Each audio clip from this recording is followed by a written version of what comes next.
Hello everybody, happy Wednesday. I was just doing some latency tests and it looks like my stream is running better than before and we have only like 4-second delay.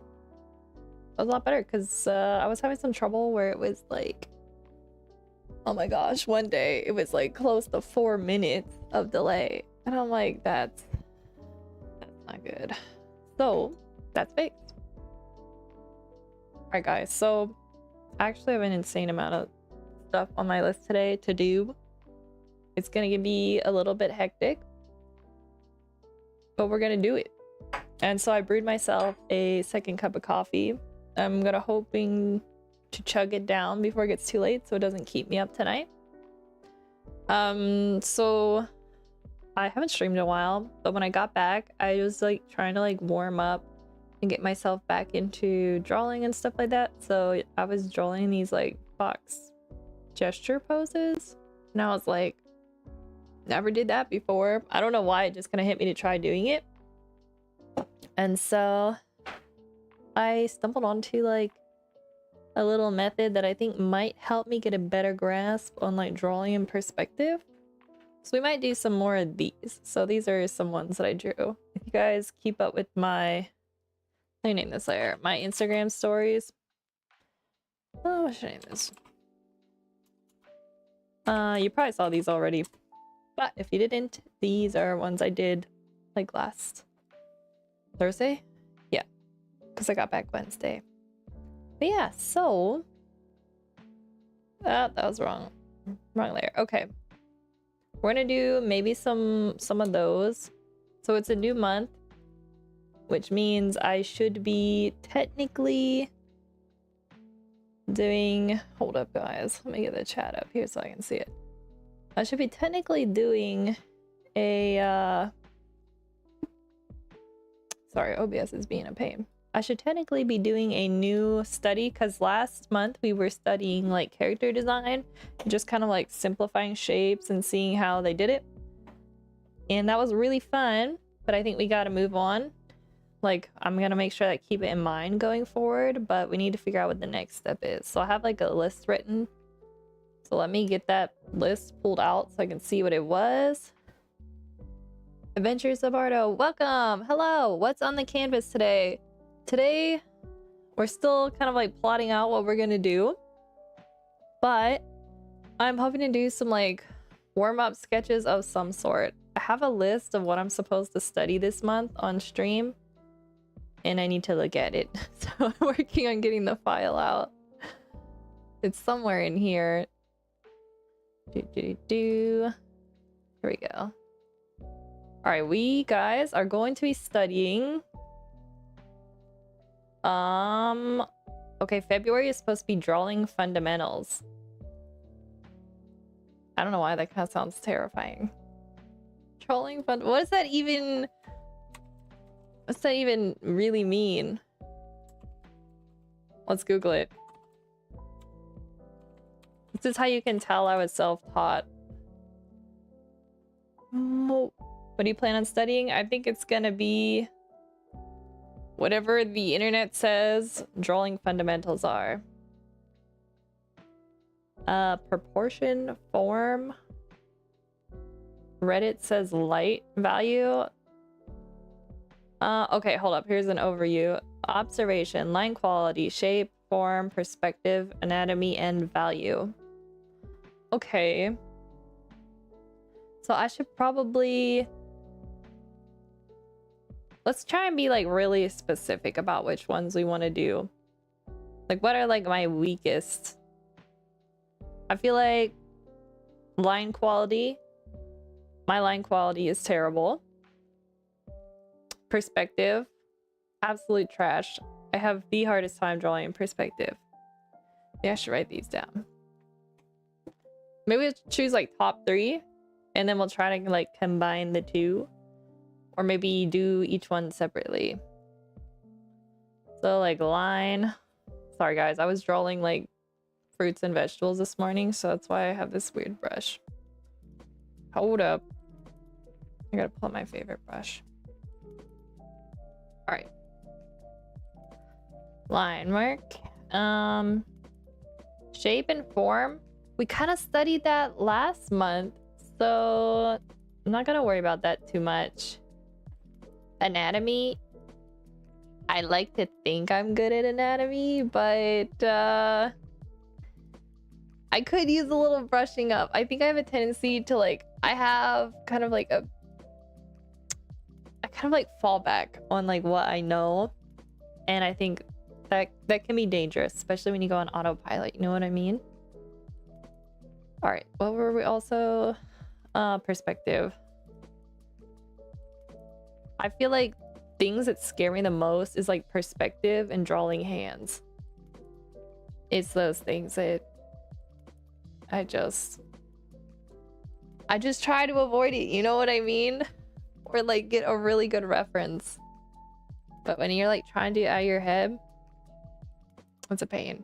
We're not gonna do value because we do those studies typically when we do paint studies. So I'm gonna leave that for that. Drawing hands are tough, yeah.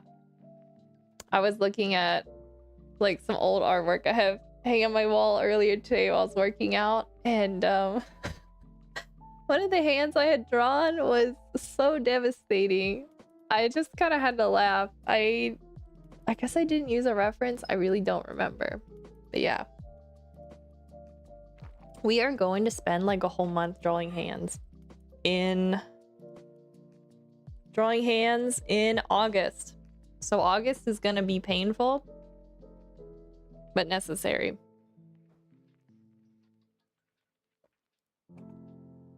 Okay, so but the best thing to try is to keep adding them to your pieces. Oh my gosh, it's true. But I am the kind of person, you ever see those memes where like they'll draw the character and they'll put the hands in the pocket or like behind the character?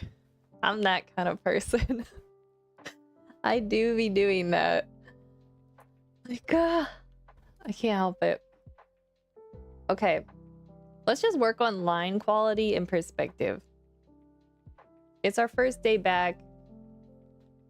Well, I mean, I had like a special stream where I did watercolors, but I want to ease myself back into my usual schedule. Let's pull up our good old Pinterest. You gotta show them. No hiding them. Well, in August, we're gonna be doing all hands and there'll be no hiding them. Okay, so when I do hands, because like I mostly draw for storyboards, I've gotten to like this really bad habit where like this kind of thing is just like, that's a hand, or you know, like that kind of thing can be like enough. And so I've gotten really lazy about hands. So the time of me doing that is coming to an end.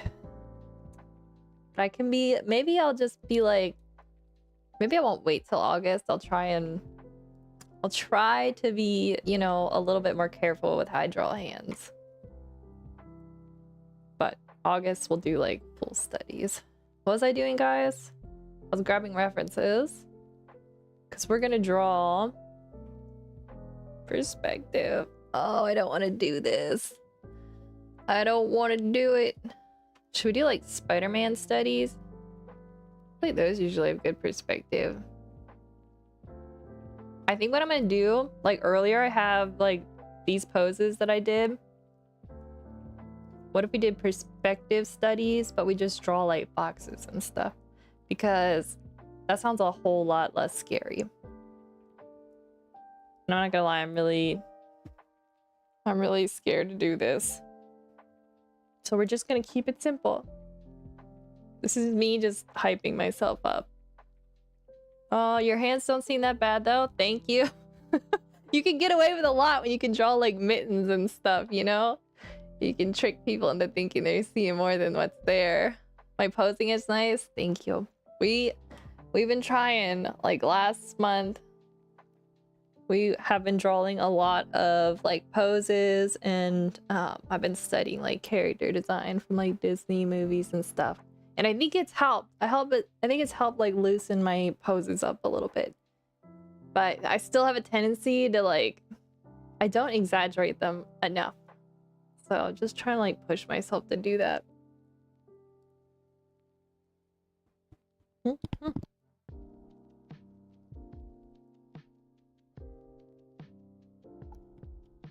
Sorry guys, I'm like chugging my coffee because I don't want it to get too late. All right, we're gonna hide this hand. All right, no more delaying, Emma. We're gonna do this. Oh, we're gonna do it. All right, we got I feel like photography from sports is usually good too, like tennis. We got some good ones here. These are pretty exaggerated though. Okay, we got a baseball player. It's like top down. We're just gonna do boxes.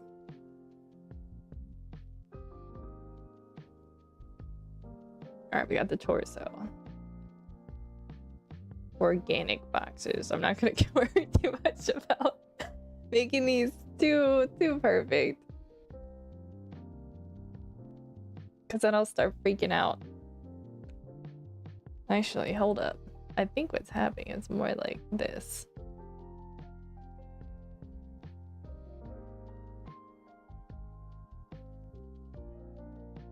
I mean, granted, like we're more like cylinders and boxes, but I struggle with cylinders, guys. So we're gonna start with boxes. We might try cylinders another day once my brain's really in gear for this type of thing. Now, when they're talking about like line quality, do you think that means like, hold up, let's see what Google summarized. Using controlled, confident, and expressive strokes that define edges and forms. I think I'm lacking the confident part. I mean, I can draw lines that define edges, just not confidently. Gotta start somewhere.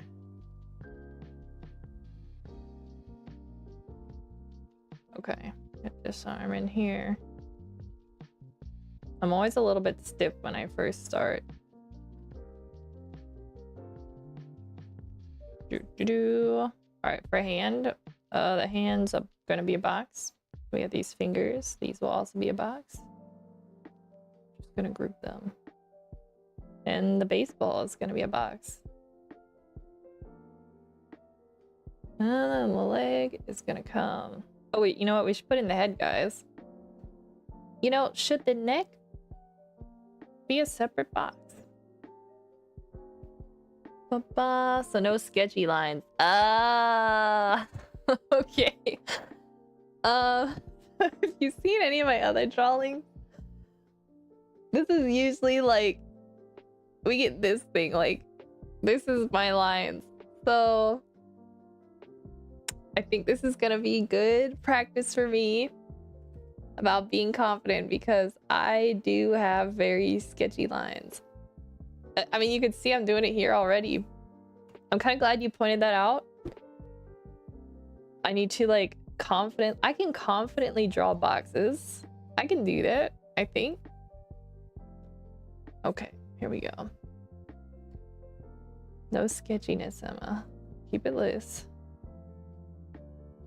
All right, we're doing it. Oh, hold up. This angle's off. More coffee. We need more coffee.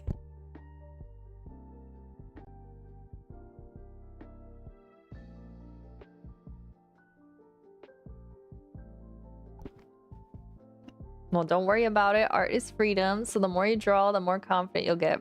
That's a really good point. That's a really good point. I guess you can't really like, you can't really force confidence, you know? So that's a really good point. All right, we got to keep it real. But real but mindful. I'm going to mindfully try to be decisive. But what happens, happens. We're gonna make the toe. Oh dear.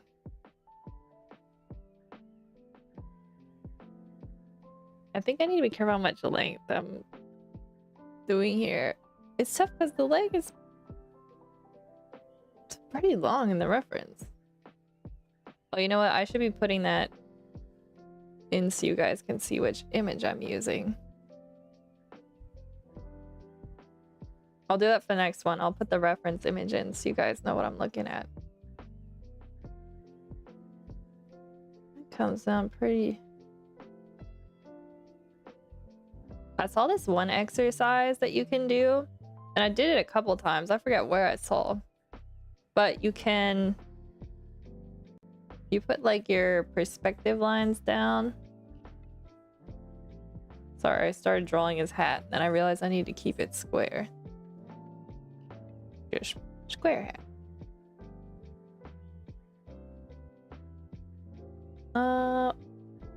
Well, alright. We're not gonna see the side of his face because it's blocked man, that's why. Okay.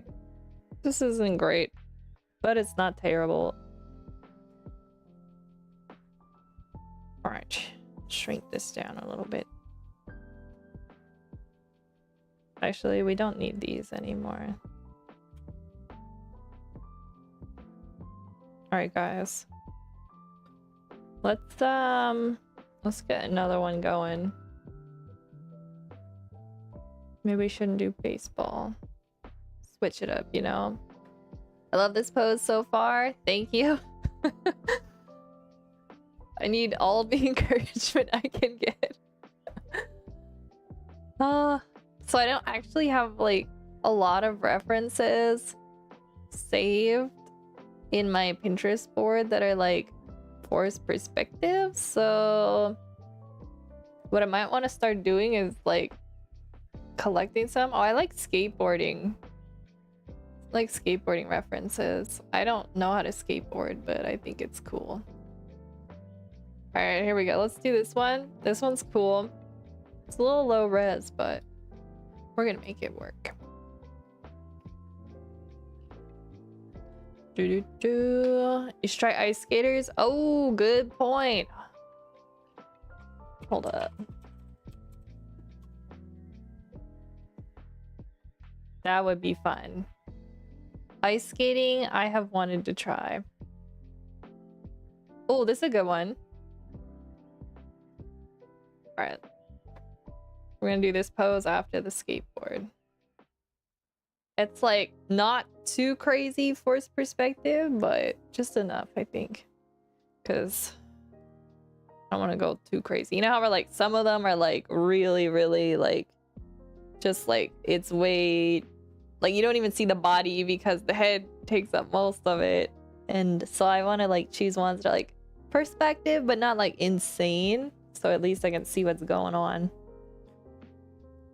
Okay, so I think I'm gonna start the torso. It's almost like this would probably come forward. Let's see. And then we can draw this leg. Comes out here. So I put on our to-do list, guys, that I need to work on the Reggie storyboards. And I know I have been really hesitating to open that file. But we're gonna do it today. I'm gonna open it and I'm gonna face whatever I left there the last time I worked on it. I think what I'm most scared of is like, I have the drawings in, but the timing felt really terrible. And so I'm kind of worried that I'm just gonna like want to redraw things, but we'll see what we can do with the keyframes, just kind of moving things around. We're just gonna make it happen.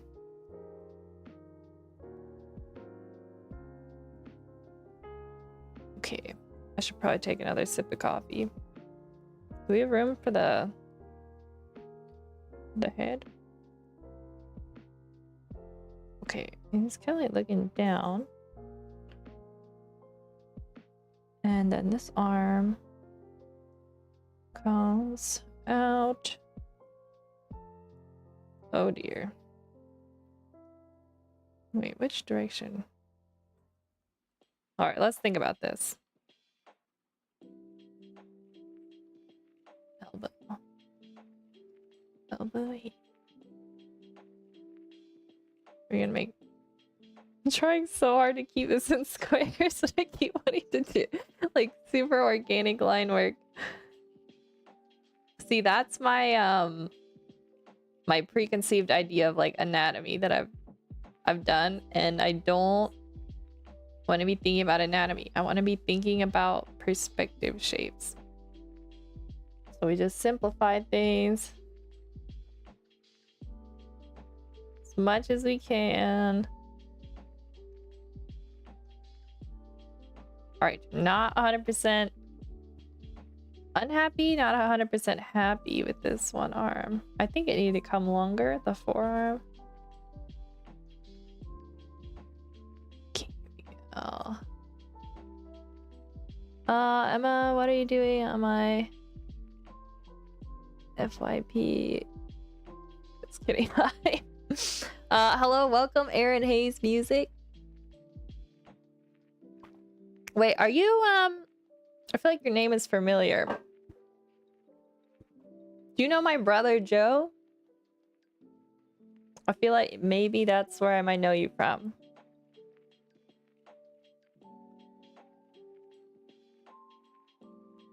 I feel like Joe's done a really good job at like helping spread the... Oh, you're Phoenix? Okay, I'm familiar with Phoenix. Yes, welcome. I think you watched one of my streams before, so welcome back. All right, we're gonna do the ice skater now. I'm gonna start with the head on this one because I want to make sure that we get the angle right.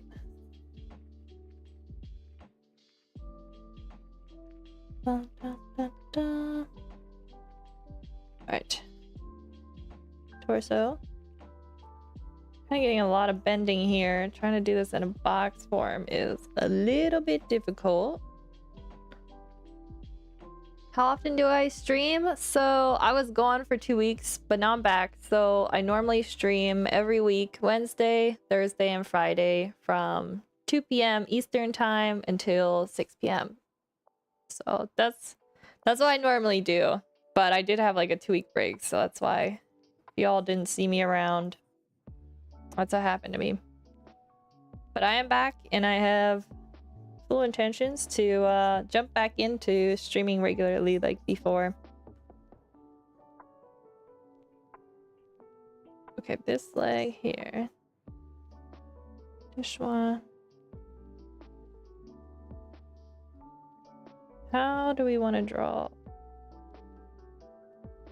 Okay, draw back here. This. And this one's hard. I feel like I'm almost drawing like a Roblox character. You know what I mean? Because like the shoulder, like how I'm drawing them like popped off of the... It doesn't like flow into the character at all. Okay, and then... Looks like this arm's actually going to... We would sit top of it a little bit.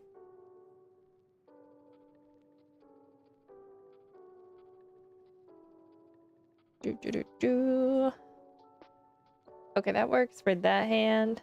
Then we get this arm. And that's just where the elbow is.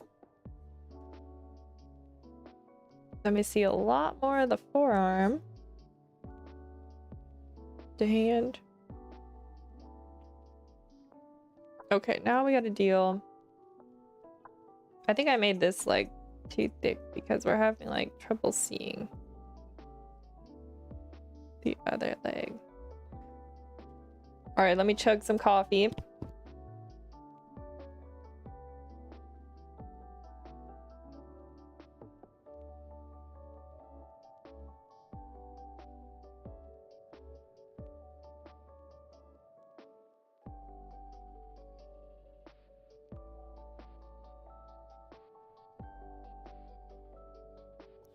Not me choking on it. All right, we're good.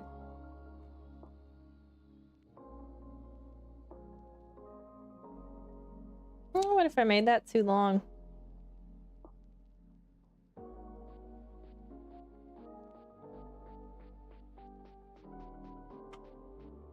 This pose is not reading fantabulous. Oh, you know what I did wrong? Guys, I didn't even draw like the hips. I just went straight to the torso from the legs. That's why it feels so weird. Okay. I was like, what in the world? It's okay. I'll forgive myself for this one.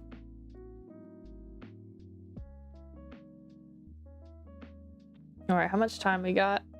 We got about like 12 minutes until I should probably move on to, what are we doing? The storyboards. That's right. All right, let's do some faster ones. I need to be quicker. I think I'm getting too precious with these drawings, and this guy doing a backflip. I'm kind of liking the ice skating ones. Oh my gosh, this pose looks hard. Ice skaters are insane. You have to be so like athletic, but also flexible. And you're doing it on ice. I just don't understand how you even would begin.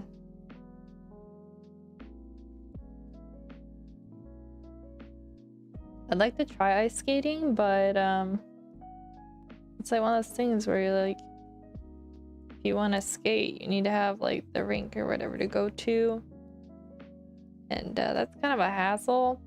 Not to mention the skates are expensive. So I just like the rollerblade.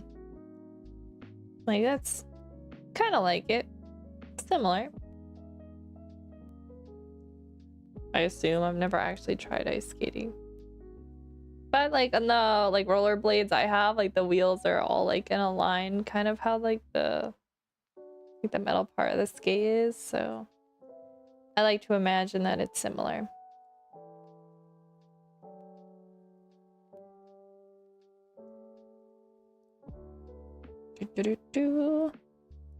I feel like I could be wrong, but don't they say like if you want to be like really flexible, you kind of have to really start when you're young? Because you get to like a certain point where if you don't do it and you like age, you can't like do it as much anymore or something like that. That might be a myth. I like to just blame it on that. That's like why I can't be flexible. It's old age. Can't do it. Not today.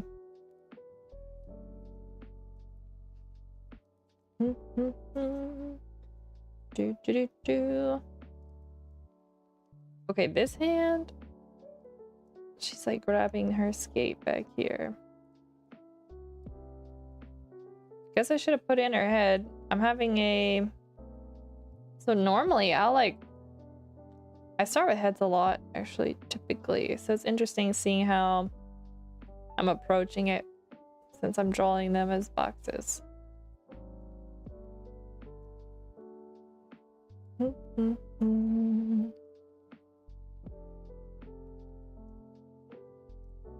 That's kind of fun. All right, let's do another one. Oh my gosh, these all look so hard. Oh, soccer? Or as the rest of the world would say, football. Which one of these? This looks hard. Maybe too hard. Okay, actually this is not soccer related. This might be interesting to try and do. This one's a pretty I guess extreme angle, horse perspective. I don't know what word I'm looking for. Oh, that's not it. Oops.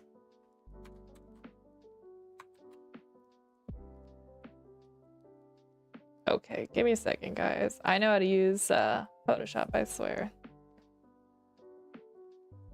Okay. Actually, let's save this quick.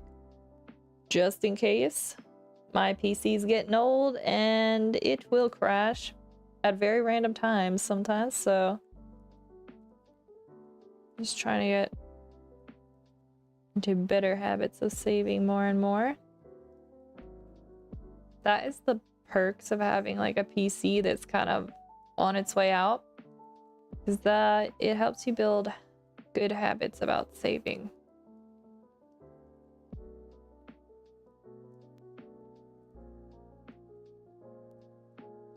Okay. And you know, maybe I don't need to worry so much about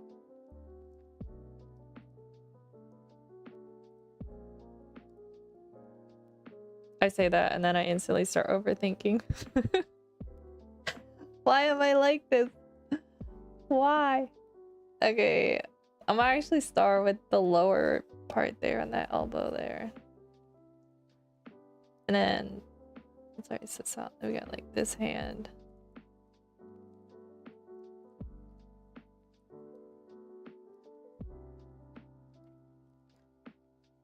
Let's just draw this all as one bent like cube or something. All right, the foot. It's huge.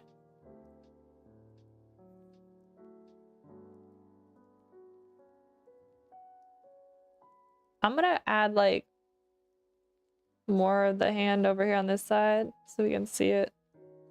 Oh, I don't hate that one. I think I'm normally like a little too timid with the perspective, so seeing that I actually like kind of went for it is always encouraging. What other one could I draw? What do we got on here? It's like trying to get one that's gonna be easy enough to read, but not too crazy. The skateboard one, maybe? Do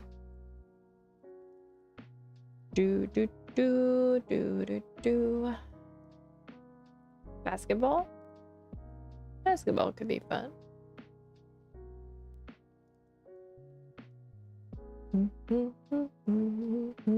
This one, like volleyball. Oh, you know what's also hard to draw? Let me go back to my regular. I have like some perspective ones, my regular Pinterest board. Let me go back to it. And it's just like people like walking on a street, but it's from like a higher point of view. And so it's not like anything like intentionally planned. It's just really like casual looking poses because it's just people walking or standing. If I could find it. Here we go. So those are kind of fun to do. I studied those a lot when I was trying to do kind of like better at drawing backgrounds for storyboarding, and I just wanted to be able to like loosely draw in like the gesture of people like walking from different perspectives, just like loose silhouettes. Oh, is this like is this for a clothing brand? All right, we're gonna do this one actually. This is either a band or a clothing brand. I don't know, but I think it looks cool, so we're gonna draw it. Let's start left to right, I think. Wait, make sure you guys can see what I'm drawing. Okay, we're good.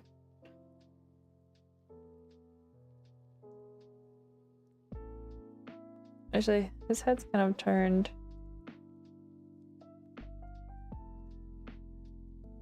I don't gotta see too much of the top.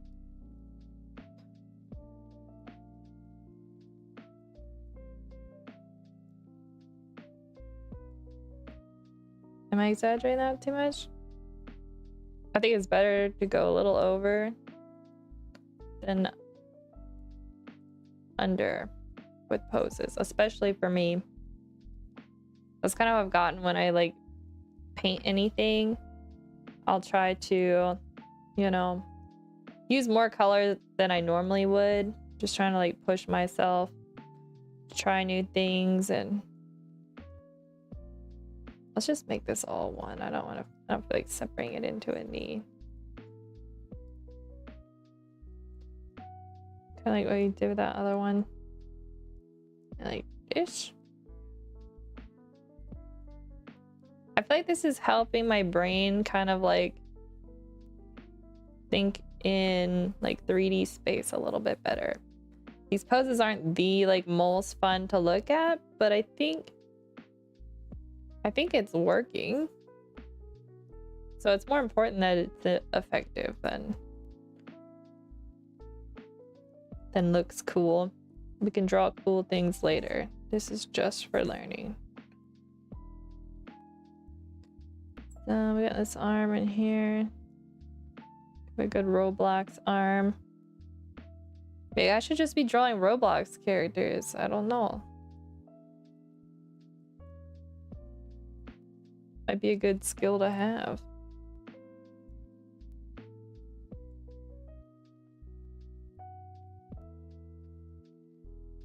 Okay, now we gotta have this arm on the other side.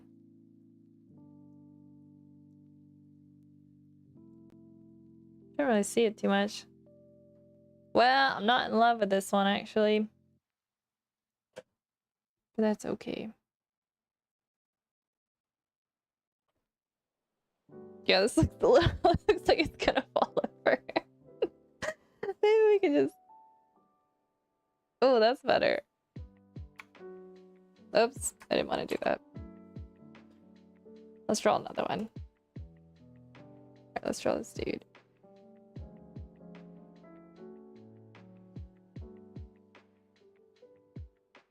I kind of used this type of method when I was trying to draw some of my poses I screen captured from Infinity Nikki.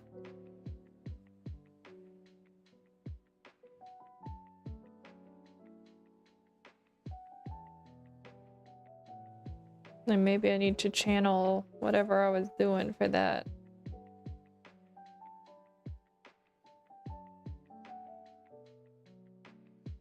Right, think in boxes. Think in boxes. Don't think outside the box, think inside the box.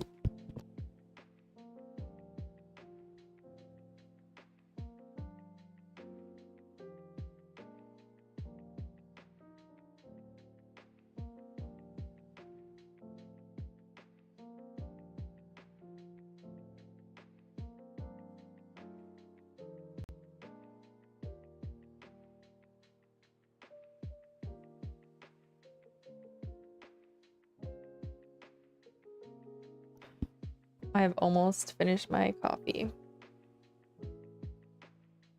Feel like I can feel the caffeine kicking in, which is good because I'm gonna need that energy to do the storyboards because I'm very terrified to open that file. Probably shouldn't be drawing the legs all in one piece, but that's how we're doing it. Live and learn. This may or may not be a mistake. I think I'm making the... Am I making this part of the arm? I think it needs to come out a little bit more. It goes in the elbow here. Oh good, he's hiding his hand in his pocket. We don't have to see it. I'm probably gonna see a little bit of this shoulder over here. Because I'm not really drawing. The shirt kind of hides what's happening over there. This doesn't really feel like too forced a perspective. I'm not sure I really aced this one, guys. We'll work on this some more tomorrow, though. That'll be alright. Alright, it's time to open Blender. Let's take a look at what we did, though. 1, 2, 3, 4, 5, 6. Okay, 7 we did. I mean, we could have done more, but it took me a while just to find references, and you guys know I'm a little bit slow. I end up getting distracted. That's the problem. All right, I usually take screen captures, and I'm keeping them. Oh, I forgot to put the date with it. Hold up. What are we? The 18th? Oh my goodness. I'm not gonna lie, when time flies and it's winter, I don't really have a problem with it. Like, I'm so over winter. Like, and like, snow is pretty and fun, but we've had it like, there's been snow on the ground for like, I think a whole month now. And you just kind of get tired of it. So you just want it to melt and you want the grass to grow green. And for the air to just smell alive again. Like, that would be nice. All right, let me show you guys. So the last time we actually, I guess my last stream was the 29th of last month. And looks like we were just doing some, I was trying to like stylize some gesture poses. Looks like what I was doing. We did study those vultures from Robin Hood. That was fun. We did Dumbo, and then this was today. Yeah, it was fun doing Donald Duck, of course, because you guys know I love drawing ducks. I think these characters are amazing. I love these characters. They are hilarious. I want to draw them more. And we did the chicken. I actually did a lot from the Robin Hood. Yeah, those are fun.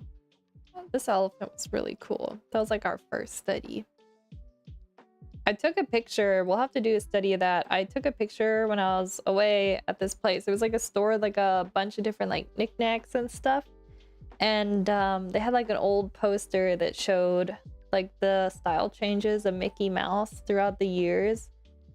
And so it'd be kind of fun to like look at them and just kind of like pick out what changed and then try drawing an older version of Mickey and then try drawing like the newer version as well. So that'd be kind of fun. Okay, let's close out of these tabs. We need to open our Reggie origin story file. Let me see if I can get it pulled out. Reggie. In case you guys are wondering, Reggie is the mascot for my brother who streams. He's a composer. And Reggie is a plushie that he has / mascot. And I've been trying to create like the origin stories of Reggie. So there's like Reggie lore about where he came from and kind of how he ended up on Joe's stream. So I did part 1 already, and we're working on part 2. And I've just got my reference pulled out. I think last time we opened that, what were we doing? I think I added an extra scene on the end. But I don't remember if I got like the finish line work on it done. So we're just gonna have to open this thing up and see what's even happening. Not a good sign. It's running really slow. All right, let's give it a shot.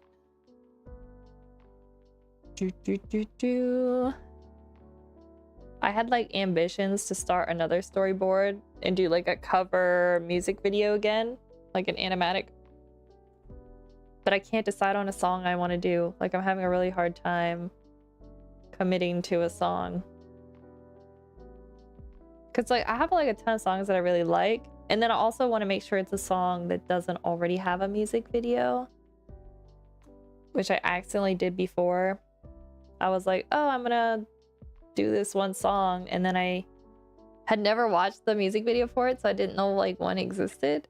And then after I made it, I was like looking it up, and yeah, I was like, oh well, there's that. But the good news is it didn't like influence how I created it, so I mean, according to me, I didn't know it existed. Okay, so this is the last scene. It looks like I did finish the line work. Bless. I'm so happy I did. All right, let's... Should we run this thing back? Okay, the problem, I think... See this scene here? I think I'm gonna delete it. I don't know if I even like it. I can't get my... Like, my add-on is not letting me move the scene position, which it's supposed to. I think I need to update it. They frequently do bug fixes, but I haven't been up on those. And so the scene just kind of feels like it's throwing like a wrench in things. Maybe what we do... Hold up, let me find... Maybe I just export it. And then if I need it later, I'll just drag it back out and insert it. I think my issue too is how I drew the penguins. I was still kind of like uncertain about my style at that point. And so it kind of looks... It doesn't look like them, you know what I mean? Like, I mean, it's them, but it's not a very good version. But I'm gonna render it anyway.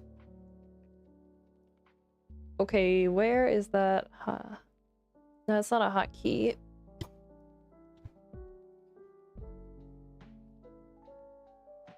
Guys, I'm worried that my power may be flickering. Please, power, stay on. I have had so many streams cut short because of power issues last month. And I'm just so... I'm so over the power problems. Okay. I can't figure out how to just render this one scene. In-betweens, no. That's not it. Oh, you know what? I might have to go back out too.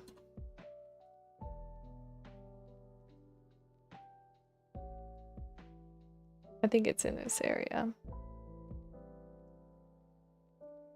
Click file to import, go to thumbnails. Render scenes. How do I render single scene? Export scenes as separated videos. Should I just export the whole thing and try editing it together to get a feel for the timing? That's also an option. Just because our playback isn't as smooth in Blender. We may not have a choice. Alright, I'm just gonna render... Export individual scenes as separate videos. That would be perfect. This could take several minutes. Are you ready? I'm ready.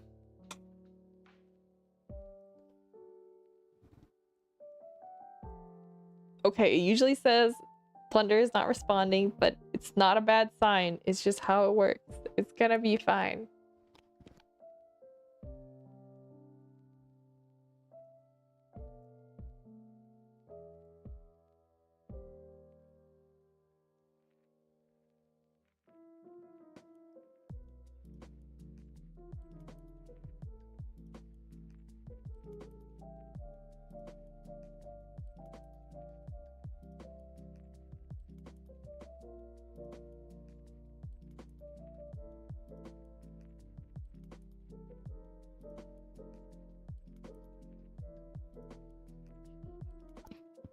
Any minute now. It's gonna finish rendering. Please don't crash. I think this sequence is actually longer than the first one I made. So it's probably gonna take longer. I mean, we're... How many seconds we got going on here? Just under 130 minutes, so... Ba, ba, ba. On the upside, I haven't made any changes. So if it crashes, it crashes. I'll just reopen it. Yesterday, you saw my Instagram story probably, guys. I was trying to draw a dog. And Oh, it finished. It occurred to me that it's been a long time since I tried to do like anything like realistic, you know? And like it's kind of like portrait drawing when you're doing a dog as well. Like it's the likeness is really important. And so getting like all the proportions accurate, it was like just breaking my brain. So I'm a little bit worried. So maybe tomorrow we might do some like sketches of a dog to just practice. Because the goal is to do it in watercolors, which I will also be doing on stream at some point once we get the sketches going. But yeah. All right, so let me make sure that rendered out. Where'd you were in exports? I love how the add-on perfectly labels everything. No, this is not the right scene. Is it? That'd probably be scene 1 because it counts 0 as 1. Yes, it is. All right, we have it there. It's there. Let's just delete it here now. How do I delete it? I think it's probably a proper way. Duplicate. Remove. Did it do it? It did not. What did it remove?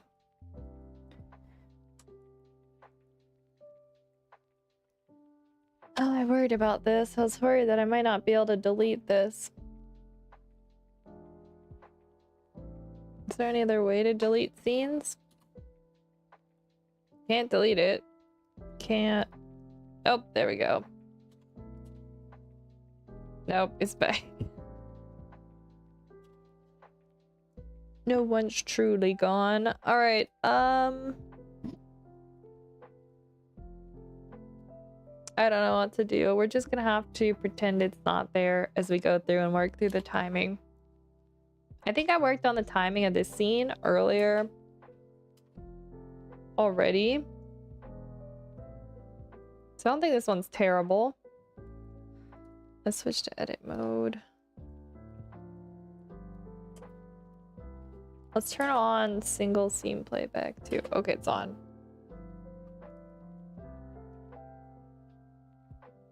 What if that happens too soon?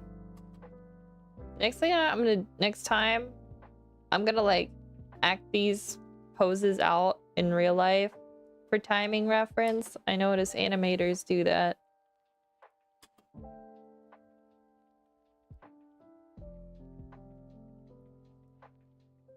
Okay. Reggie. I feel like that was too slow. Just. We got a lot of layers going on here. We do like a half. I feel like if an animator is watching me, they're gonna be kind of cringing at the chaos down here, but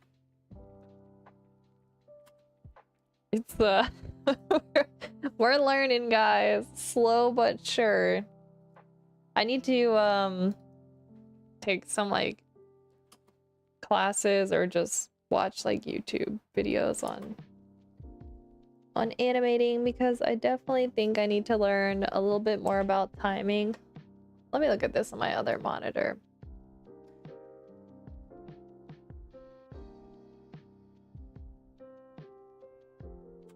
Oh, now it's too fast.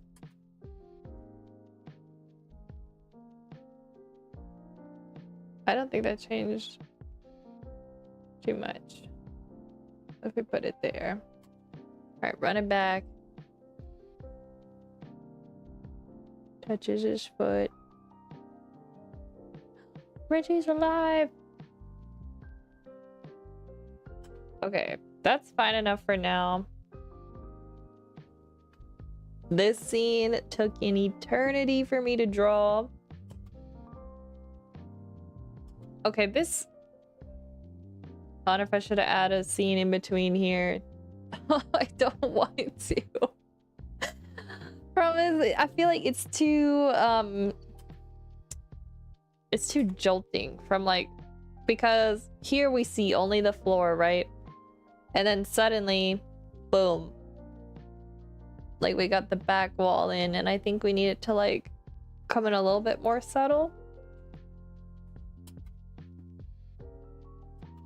I'm hesitating though, because you guys better believe I don't want to do that. But, you know, I want it to be good. I don't want it to be trash. And so maybe we can get away with, bro, that's a lot of layers.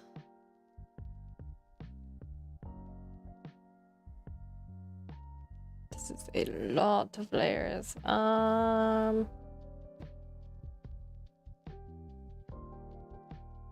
It would be in between this one and that one.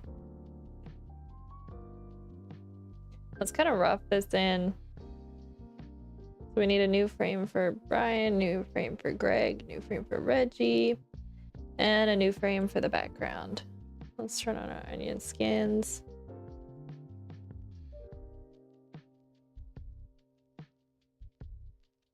And probably not that one. We don't need that one's turned on.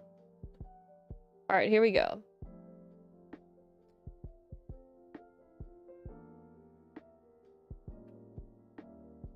I don't know why I named that file that. Oh, because it pans out. Bro, this is a really long shot. Like this is all one scene.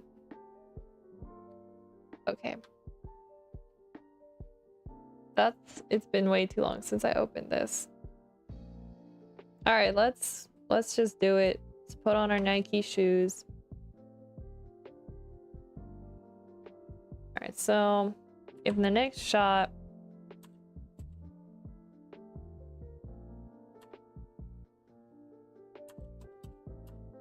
so I'm thinking,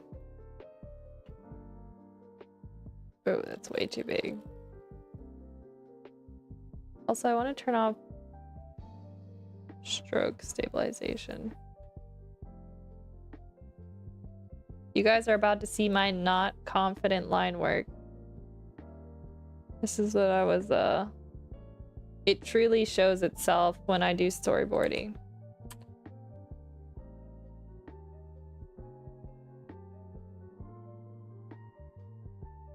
I think the beak would be probably, oh, I need to make sure I have a frame there.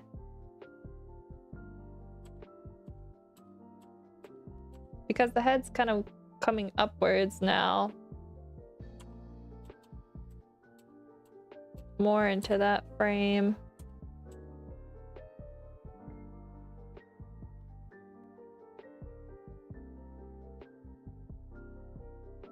And then the little feathers Reggie has here.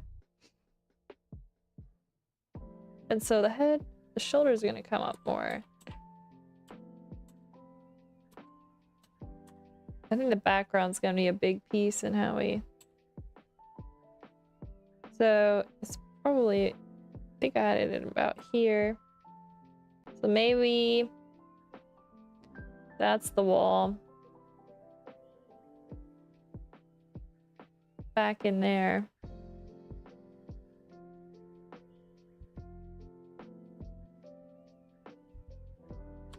Just kind of loosely thumb this in.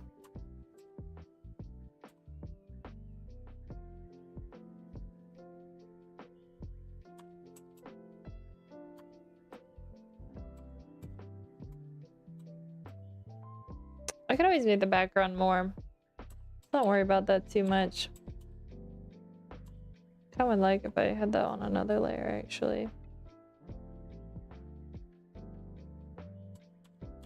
We can also get a little, see how like the characters, Brian and Greg like turn? We could get like an in-between where they're kind of facing as they're helping helping poor Reggie get up. And then let's see, the heads get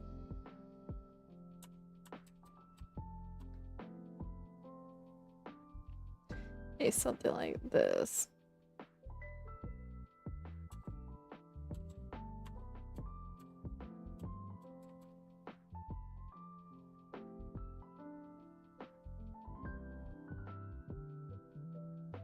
You gotta make sure that I don't draw in the heads past there. Probably should have drawn the background on a different layer.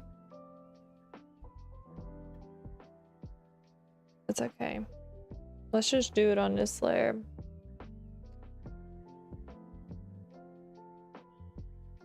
Because we're getting pretty loose line work here.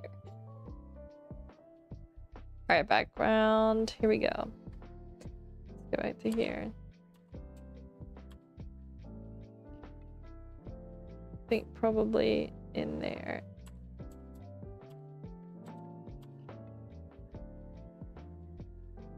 On the floor.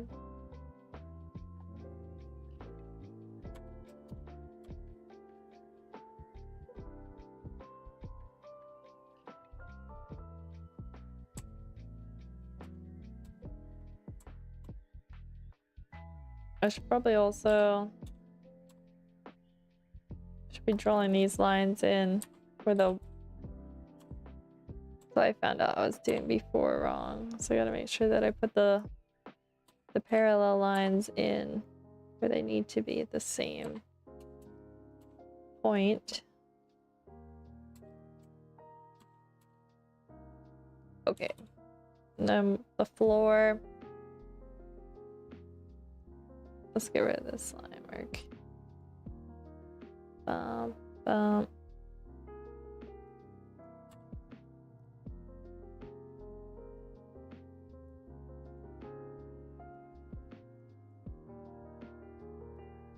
Honestly, I don't think we should have... I think I kind of regret putting that wall in just yet. But we're committed to it. We are committed to it.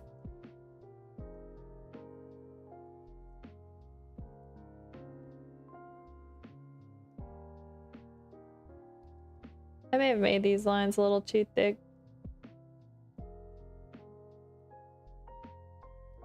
Because they're much thinner.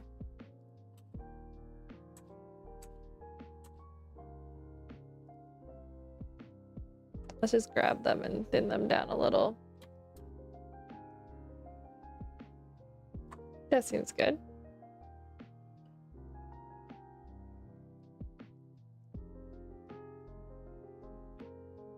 How's that feel? Maybe let's turn off.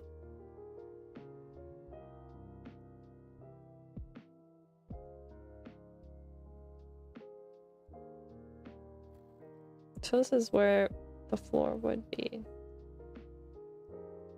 And the camera kind of pulls back. You can see I did a wonderful job drawing straight lines. So good.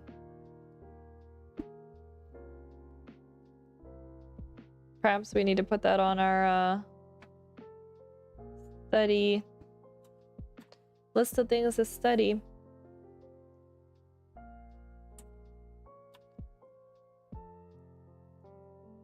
Alright, let's turn these guys back on.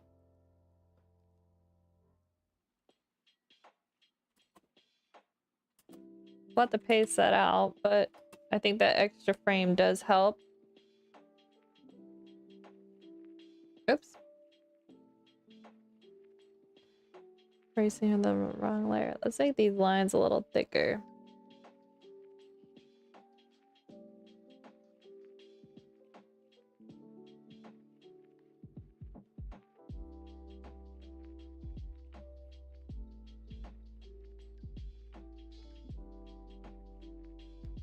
Hard part is fitting these faces in here. Actually, I think that works.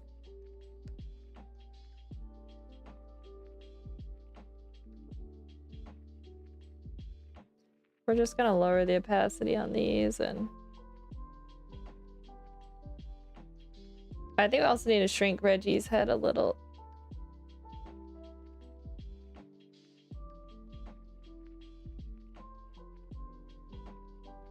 That center line.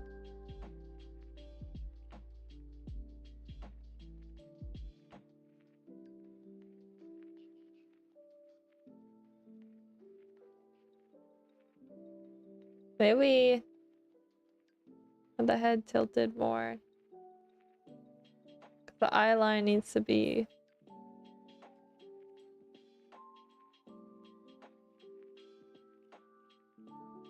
Don't hate that.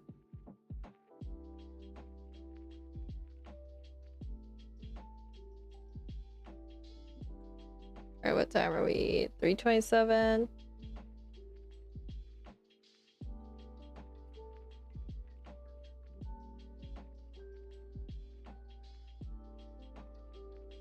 These arms here. Reggie's shocked and shook expression.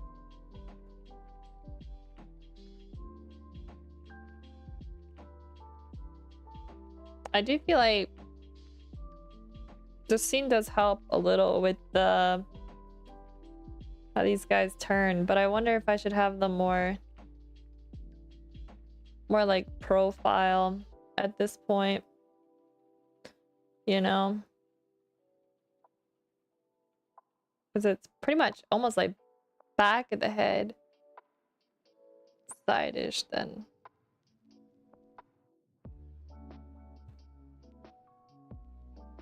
Hold on, where's my character reference?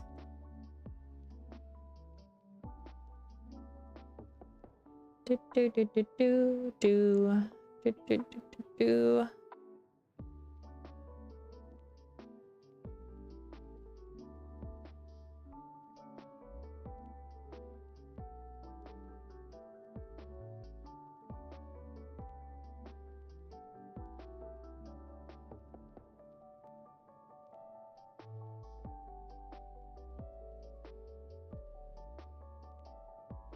That seems better.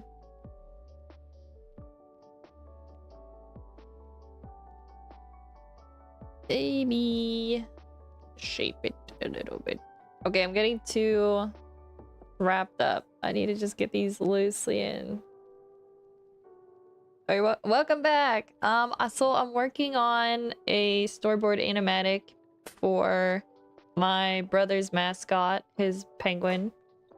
And we're just kind of struggle busting our way through adding another in-between frame because I didn't like the transition between they're kind of like picking him up off the floor here, and it went from like this frame to like this one, and it felt like too jarring. So I'm trying to like kind of like ease the turn of the two penguins who are helping him up, and put in another like layer for the background so that it doesn't go from just like floor to like back wall.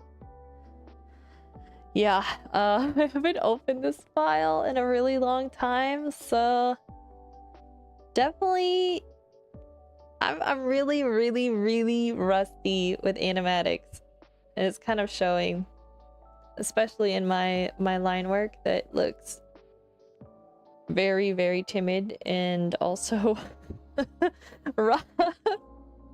But you know, we're gonna work through it, and you know, it's gonna be what it's gonna be.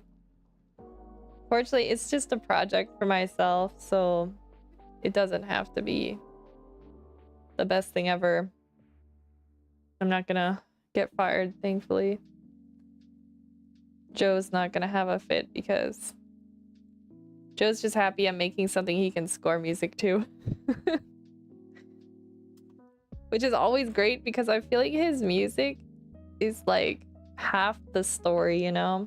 It always really brings it to life. Like, I always like my animatics better after he scores the music. And he usually does the voice acting. But these characters don't have voices. They'll just kind of be like, they'll make sounds.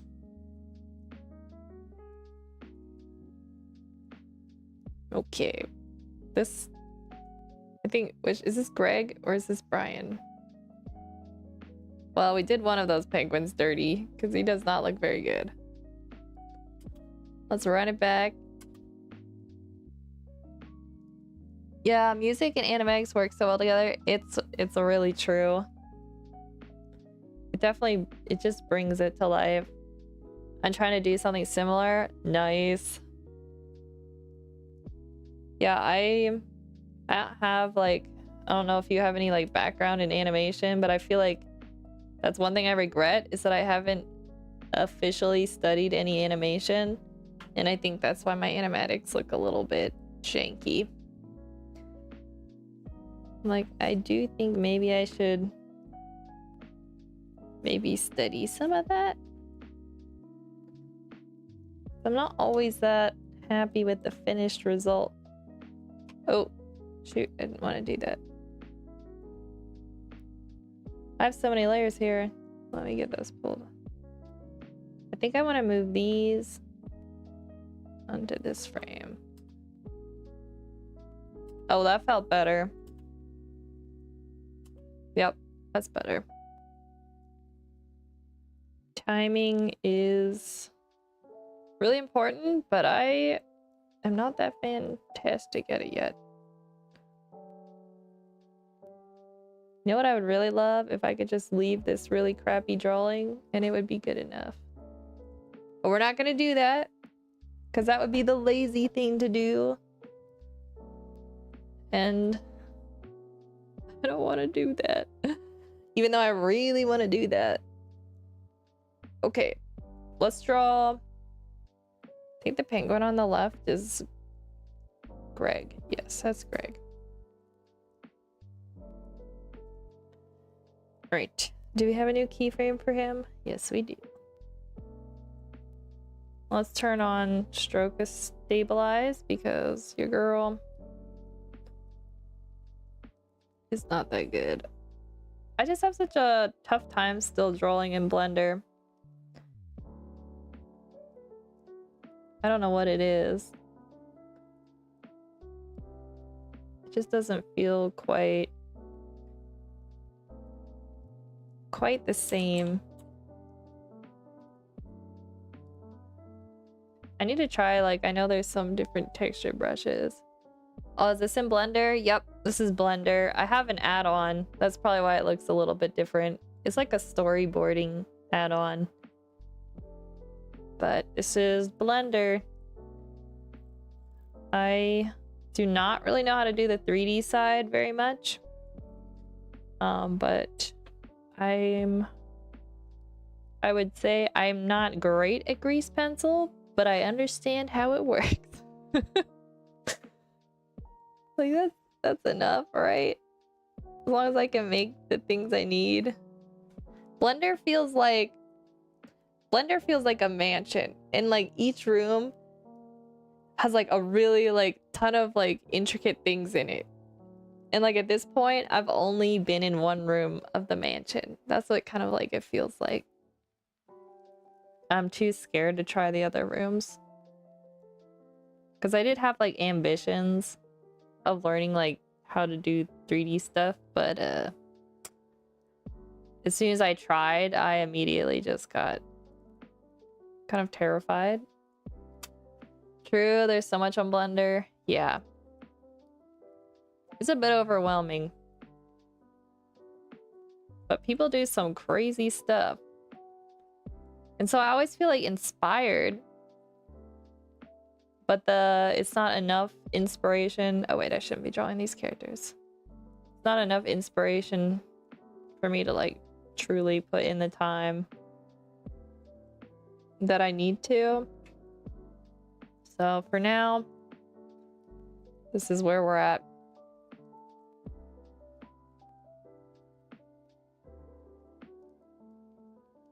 I think the line work's too big.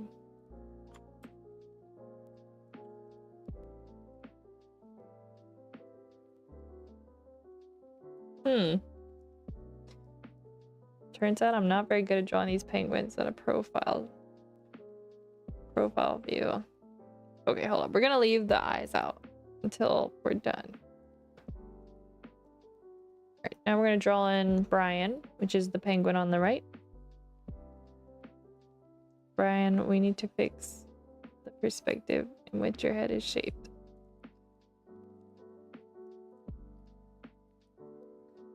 Oh dear.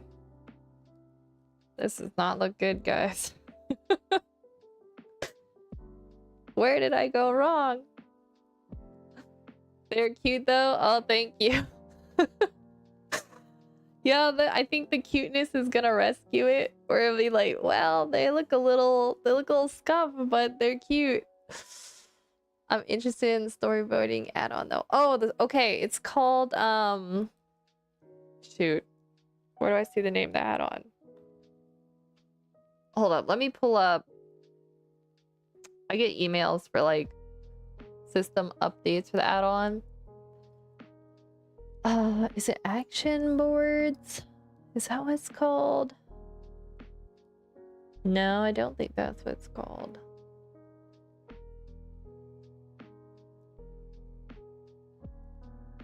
Oh no, it is action boards. Okay, it's action boards, and let me see if I can find their website. I got it on Gumroad. Okay. I think this is their website. Do do do do do do do do. I'm gonna pull up their website so you can see it. There.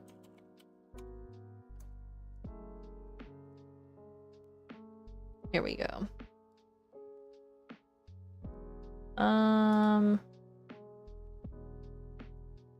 All right, you know what? This is just the add-on. Here we go. They have you'll see they'll probably have linked to, they have a YouTube channel, and he has videos for all the like different features it has, and he explains to you like how to use them. And they have a Discord channel too where you can like read the new updates or be like, hey, I found a bug, and then they're really good about fixing it. Yeah, it's, I don't know why these don't seem to be like, I'm afraid to hit play on these. Let me see if, let me mute this in case it's really loud.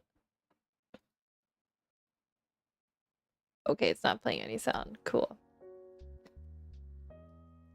Yeah, it's nice because it has more of like video editing, like sequencing features. So like if you want to be like doing it all in one program, it's really nice. He even added like transitions, I think like a year ago. So you can add like fades and different like just like basic transitions in between each scene. And then it has a really nice, let me show you guys. This is what I love about it. And so I've been working in 2D for these boards, but a lot of my other boards I work in like 3D. And they have, I think I gotta turn this on. I have a lot of these hidden because I was trying to, okay, so one, they have like this grid, which is really nice. I'm not sure actually. Do any of these, so you can create 3D scenes, and what there usually is, I think I have these hidden. All right, give me a second, guys. I'm gonna show you, and then you'll see what I mean. But they have like a rig for the camera essentially, and you can, let me see, does it show on my screen? It doesn't. Let me pull Blender a little bit smaller so you guys can see this side panel.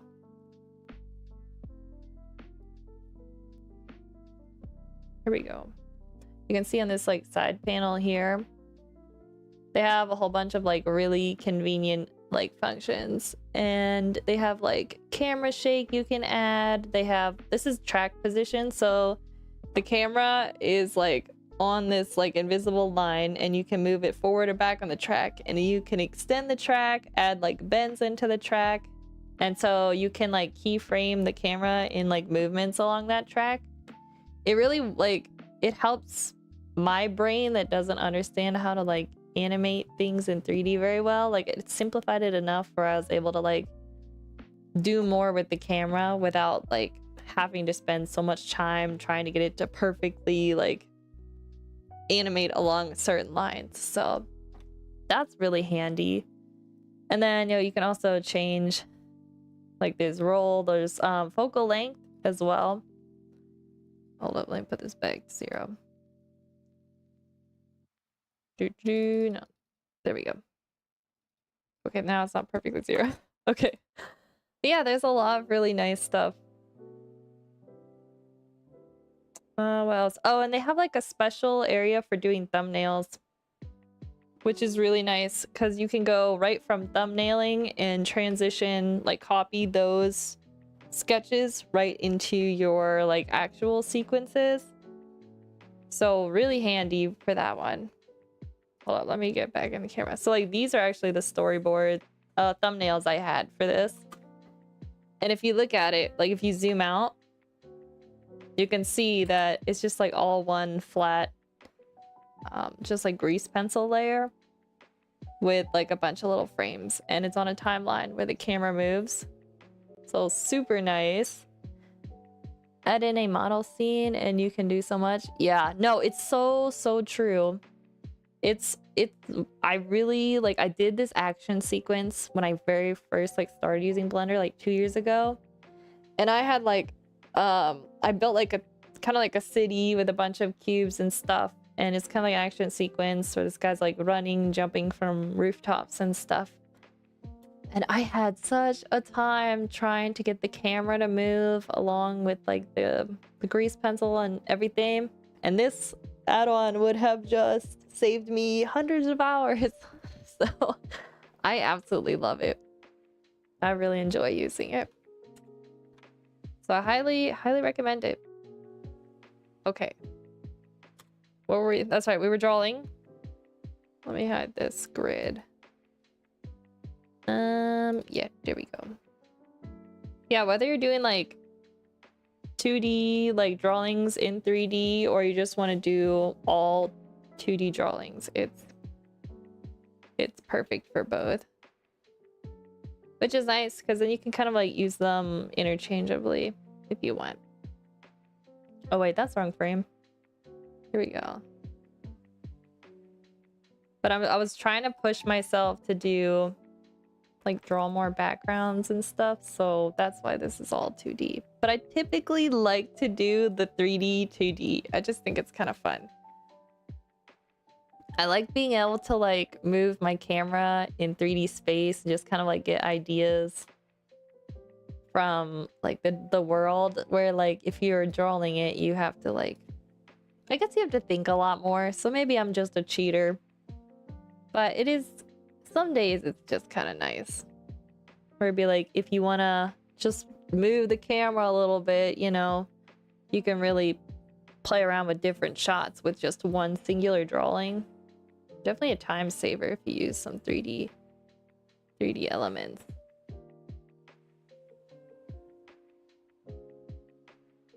Okay, this penguin does not look great.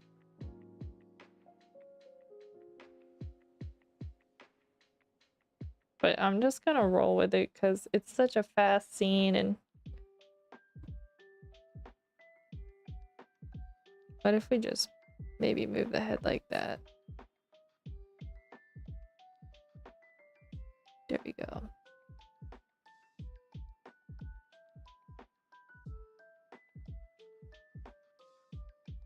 Now let's turn off. I think we might need Reggie's head to turn a little bit more, guys. I think it's not telling as much of an angle change as I was hoping it would. What time are we? Okay, we got...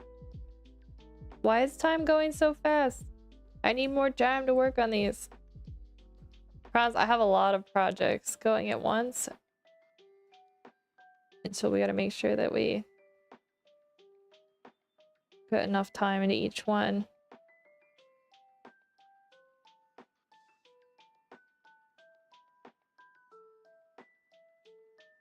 Maybe we move eyes down here a little bit more.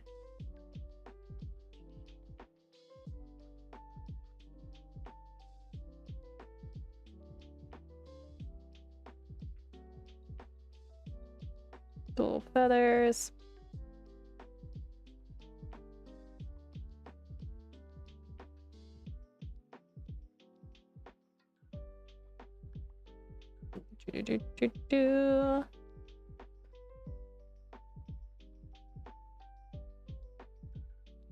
Okay.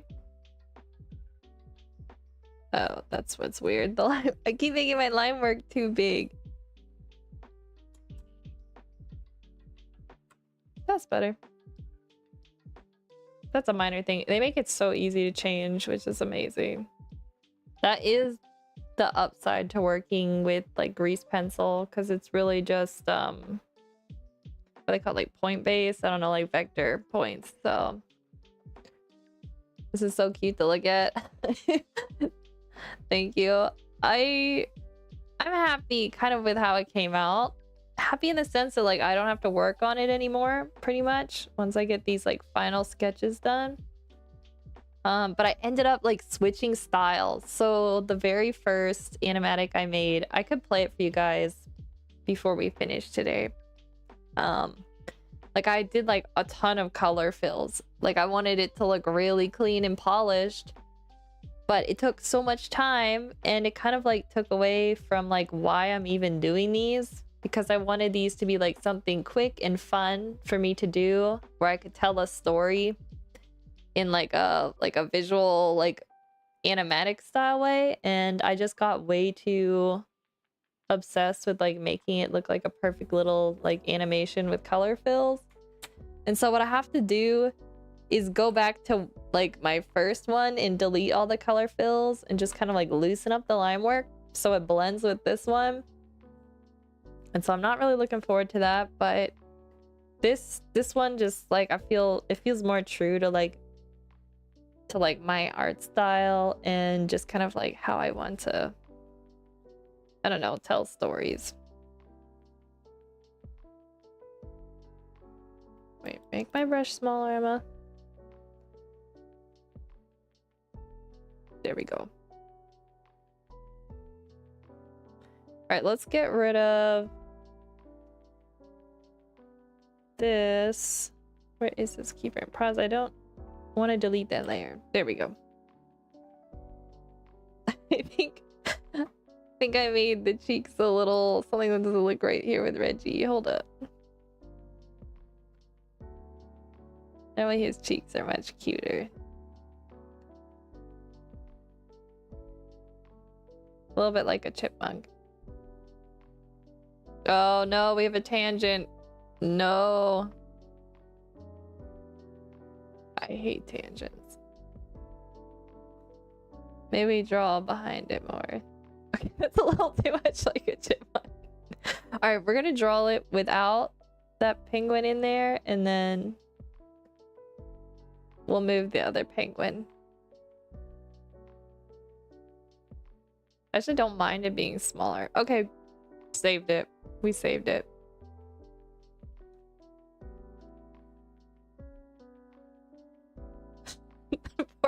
Reggie's really been through it, guys. Like, look at his face. Alright, we gotta finish. This is... Oh, I need to do... That's... Is that Brian? That's Brian. Okay. Brian's layer.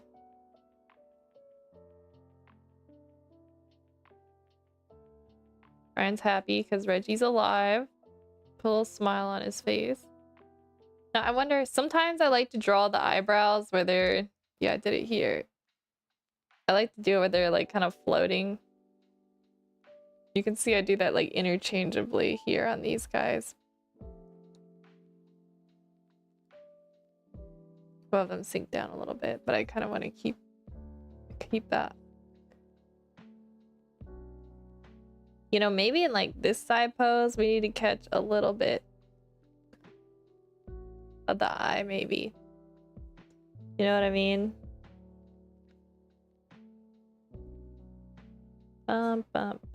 Okay. but this is Greg.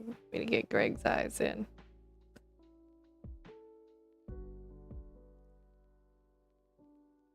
The beauty of these penguins is they are pretty basic shapes. Let's move Brian down a little bit here. I think he's standing up too tall.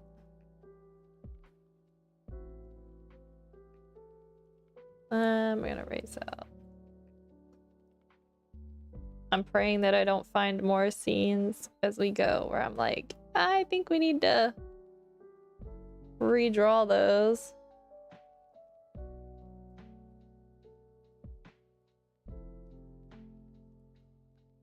Man, I think I might want to make the eyes bigger. I like it when they're bigger because they're cuter.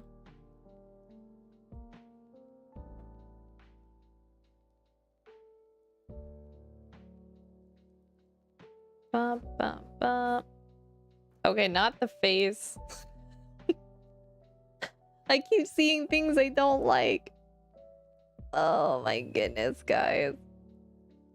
Oh, we got like 7 minutes left in today's drawing session for this, so I need to hurry up because we need to work on the art piece that is the recipes that I'm doing. I'm doing like wall art pieces from old family recipes, and we got to work on those.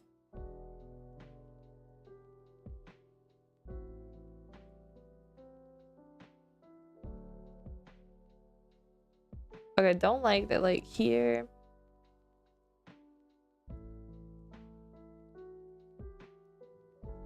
I need to define like the cheek area better.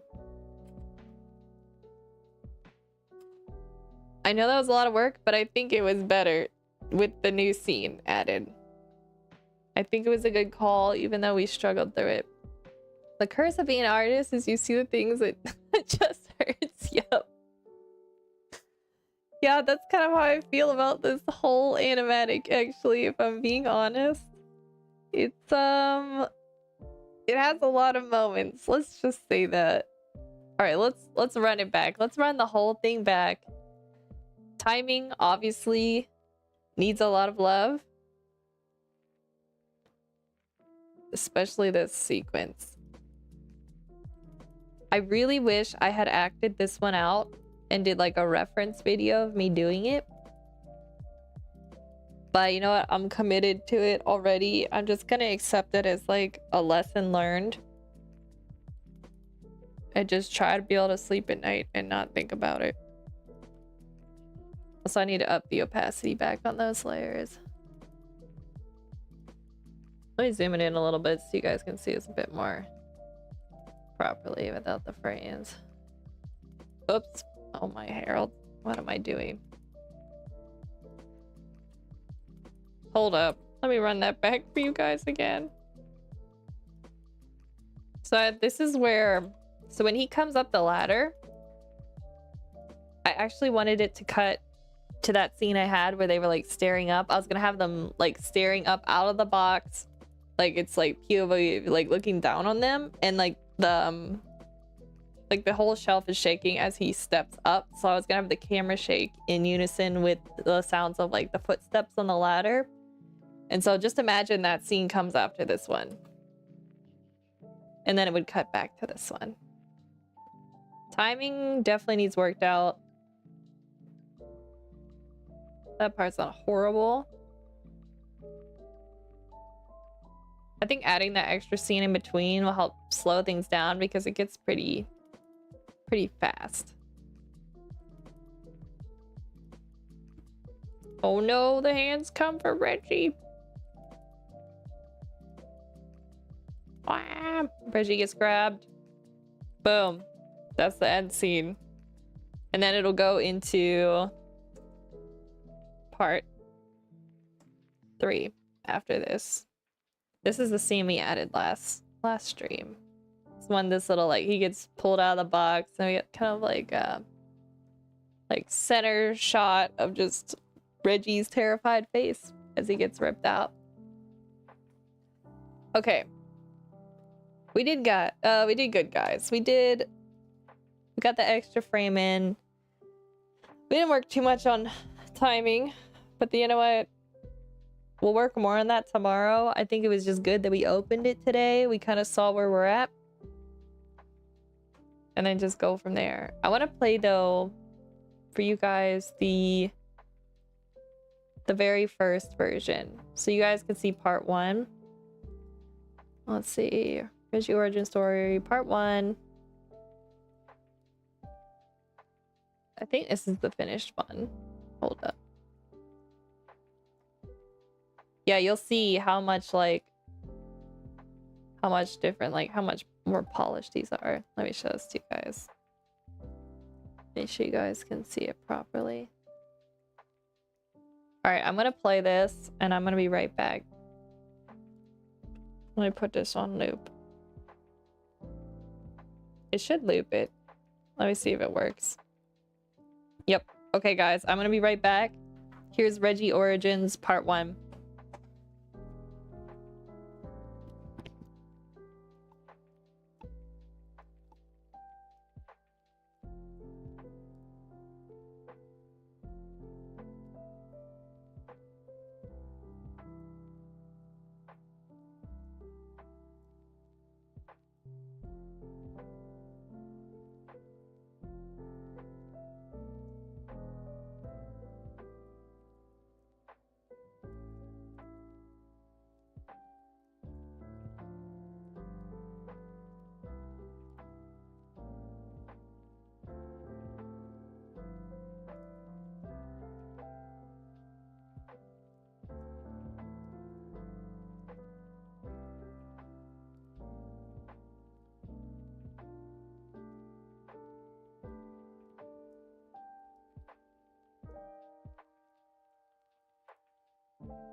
Okay, I'm back.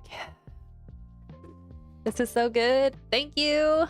Oh, you can see it's really it's a lot different than the other one just because I have so much I've got like all the color fills on it, and I just decided not to go that direction because I'm gonna have like, oh my gosh, I have it broken down, but I think I have at least five different parts to this whole story. So I didn't want to dump that many hours into it. Like, it's just to push me to keep storyboarding while I try and work on the other irons I have in the fire. So we're gonna have to like get rid of all the color fills on this one, I think is what I'm gonna do, just because I want it to feel like cohesive with the other ones. But it's kind of, it does look nice with all the color fills, but it's just not sustainable for further storyboards. But I'm glad you enjoyed it.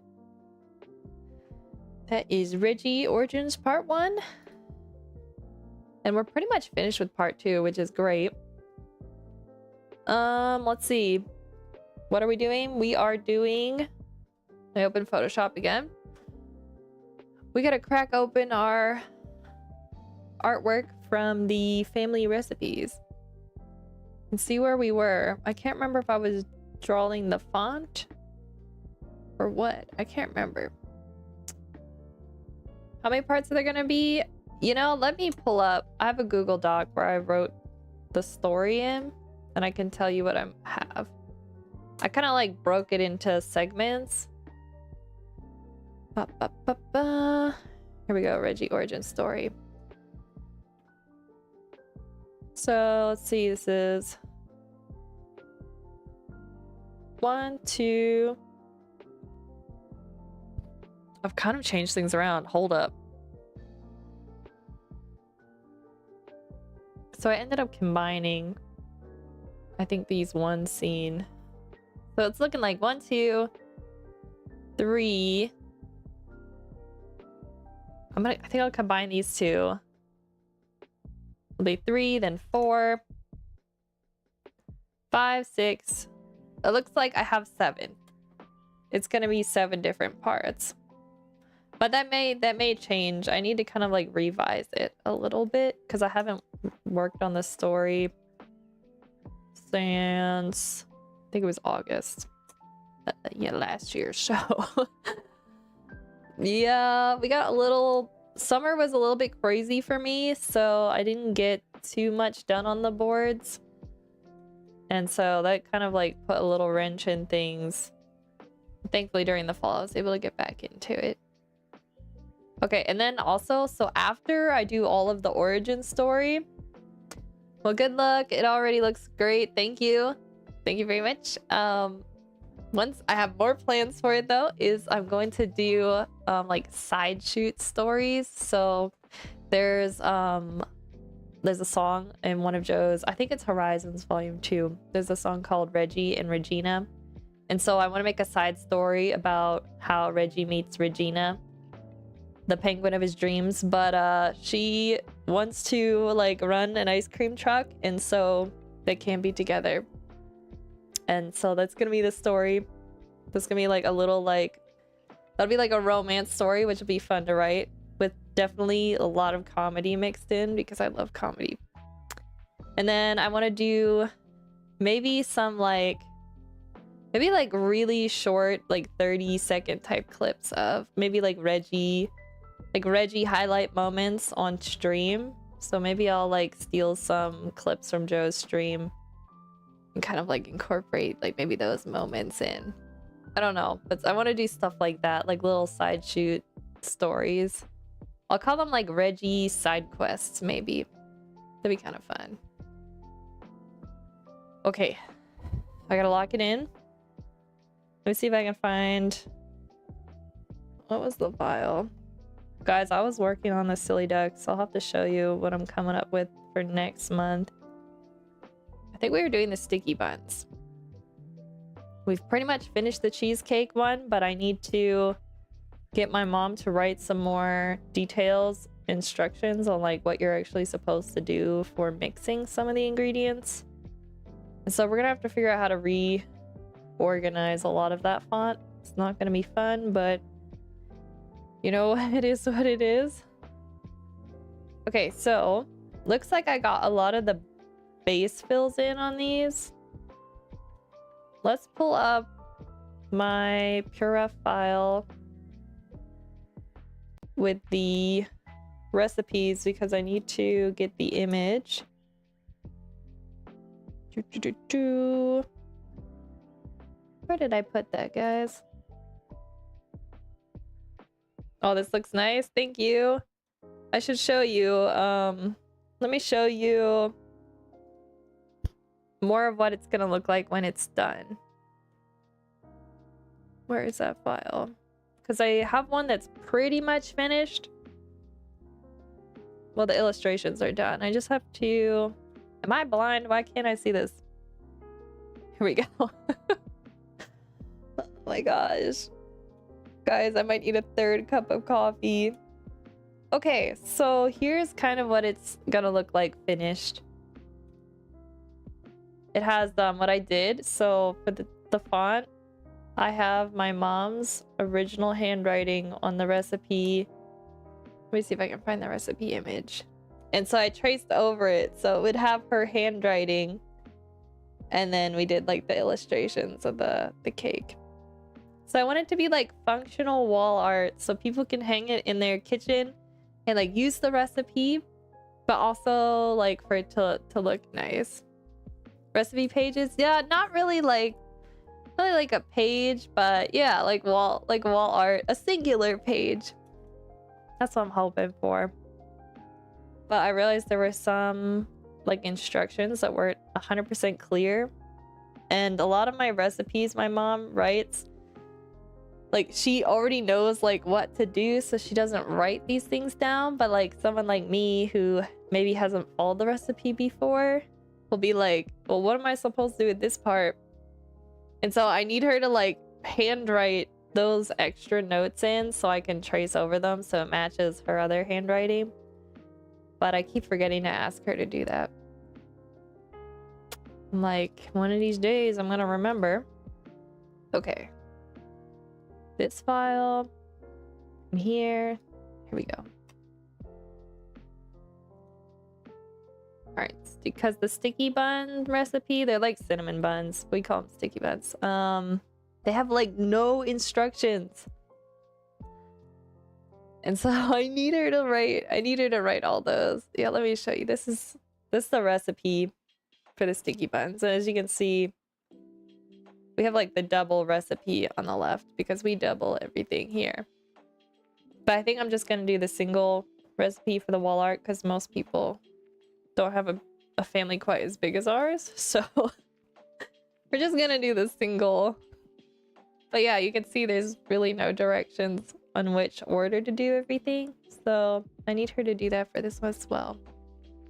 So I think what we might do is just keep working on the illustrations first, and then I will hopefully have the rest of the text we're gonna need soon.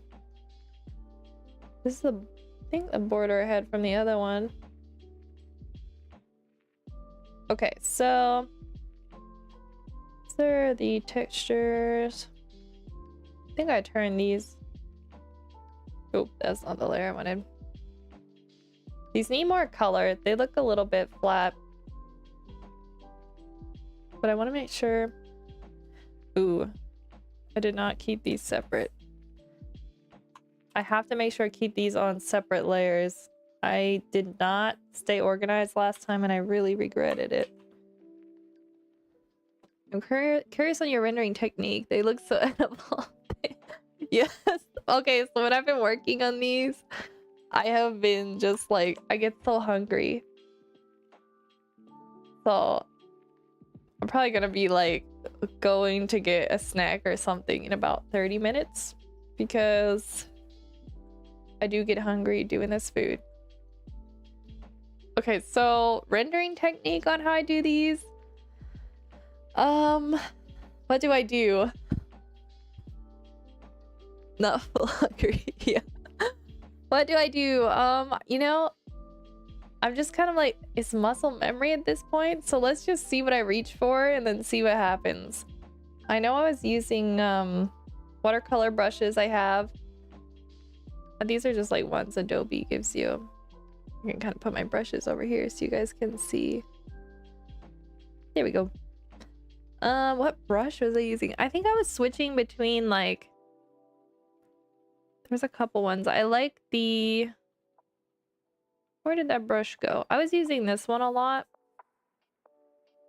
I started like watercolor in terms of like physical art mediums. Like watercolor is what I'm the best at.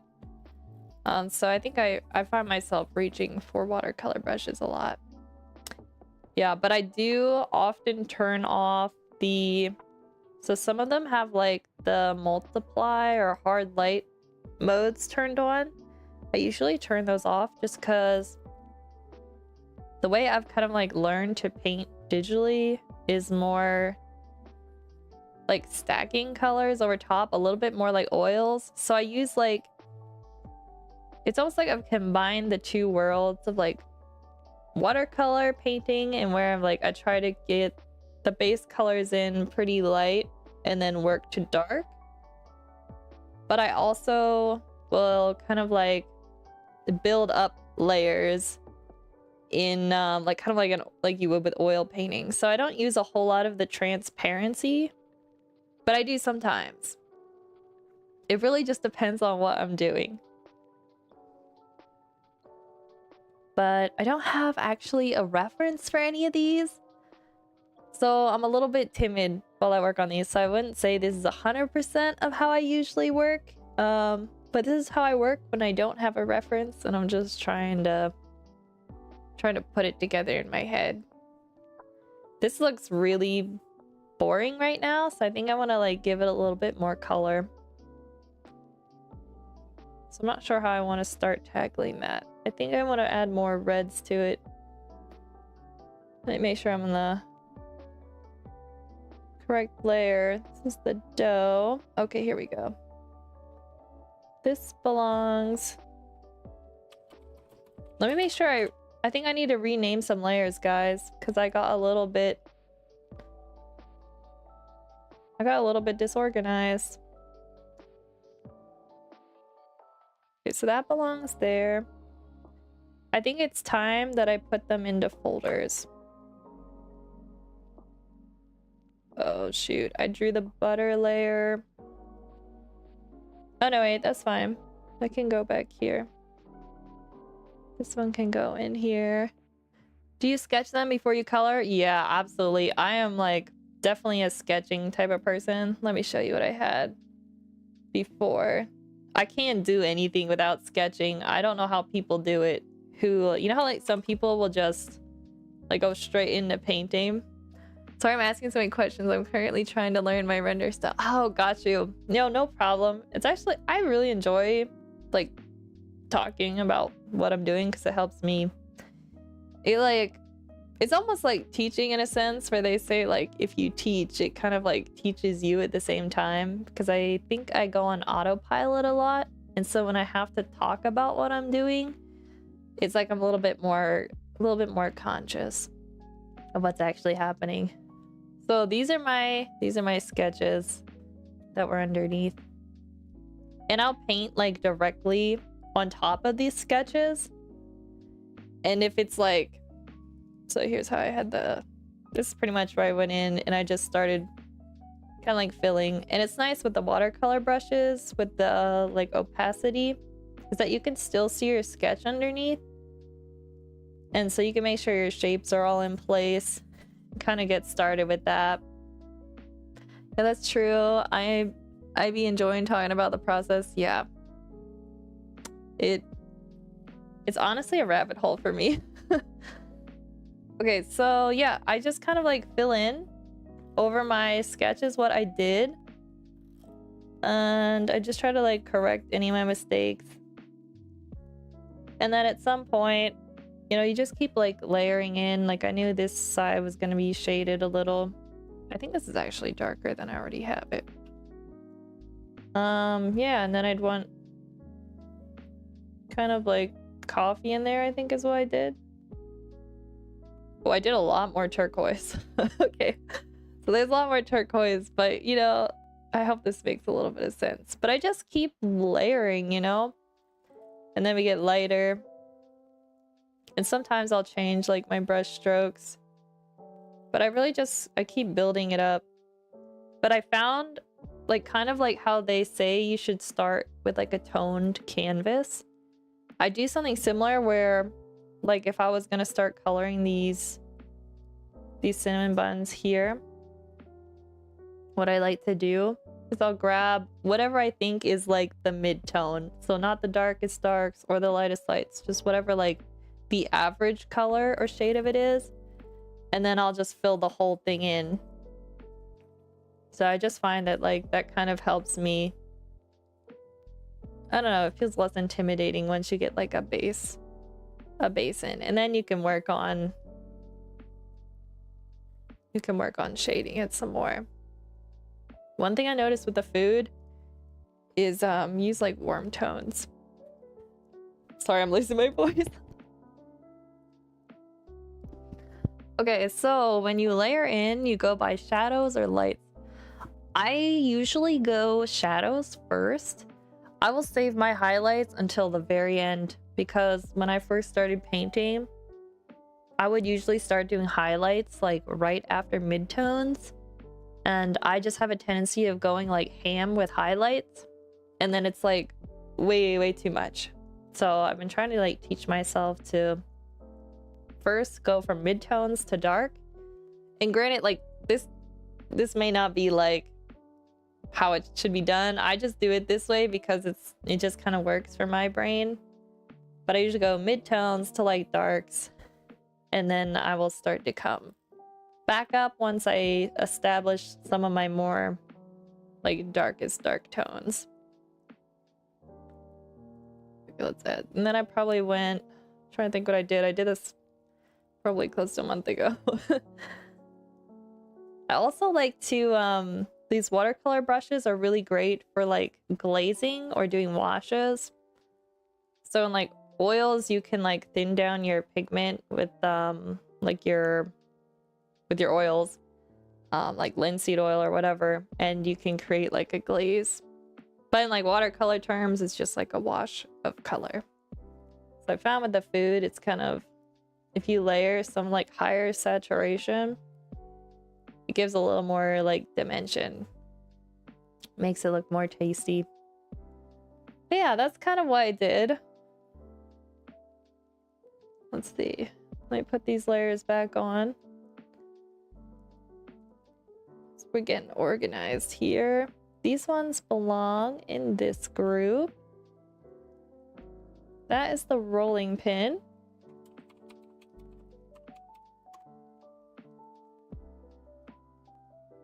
I'm also selectively like oversaturating a lot of these things. Like I have some reference images up here. Let me show you guys. These are what I'm kind of looking at. And like these browns aren't, this one's clearly like been edited, but I really like the color tones in this one. See how like orangey these shades get here? And so I'm kind of like mimicking that.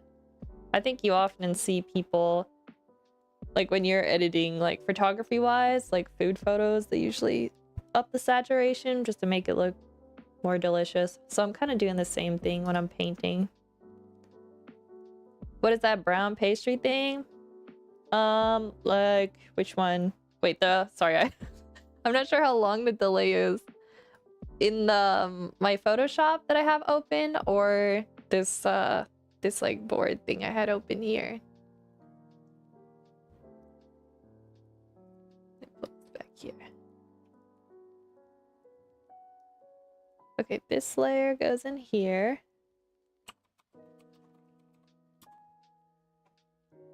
The rolling pin. This is the butter. This is the dough. And that's the steam. I'm not sure if I'm actually going to keep that. on the Photoshop file. The one in the middle? Okay. Yeah, I kind of worry about like people not understanding what it looks like, but if you bake it, I think they'll understand. But what it is you cook, so you roll out all your dough like here with the rolling pin. And then what you do is you put it into, it looks like a bunch of cinnamon rolls. Okay, good. That's what it should look like. You put it into like those glass, like baking, like a casserole dish. We just call them like 13 by 9s. That looks very much like one. So after you roll your dough, it's in like a long tube, and then you cut them into like pieces this long, and then you set them upright into the pan here. And so they're all like baked together. And then when it comes out of the oven, you flip it upside down, and there's like a bunch of like caramel on the bottom here, and then it sinks into it as it cools. So that's kind of how it works. I hope that makes sense. Yeah, so this is just kind of like the bunch of them. I might put a tray like underneath. That might be a good idea. I might do that. Now I want to roll. Yes! This is exactly what happens to me. I get so hungry doing these. Especially doing like the cheesecake. That too. But these are like my favorite. The cinnamon rolls. They're so good. Especially with like a freshly brewed cup of coffee. So good. Okay. Let's work on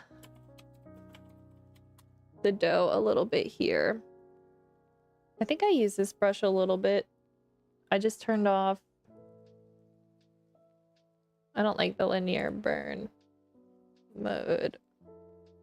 Yeah, let's add some saturation into this because it definitely needs some. Like a good mocha. Oh yeah. Yep. Now you're talking. That would be good.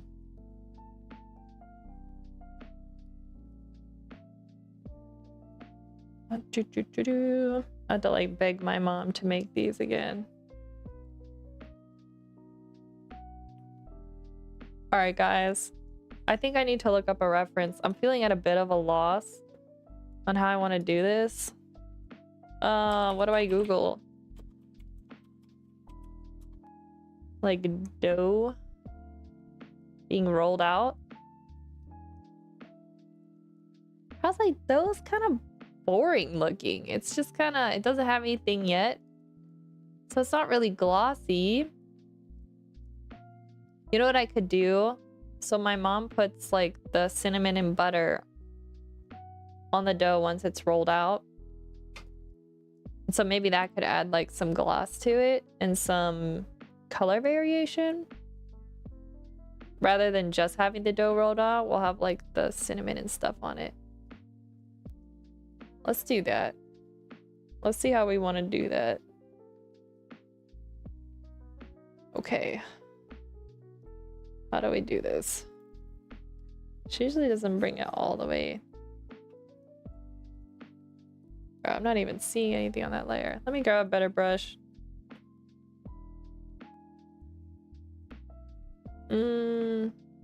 Okay, some of these brushes, like, maybe it's because my PC ain't great, but as you can see, it will be like super delayed. So I have to be careful which brushes I use. Otherwise, I'm waiting forever just for the strokes to get placed down. Alright, so I think what would happen is we would get some like subtle specular highlights going on here. The butter is melted into the cinnamon.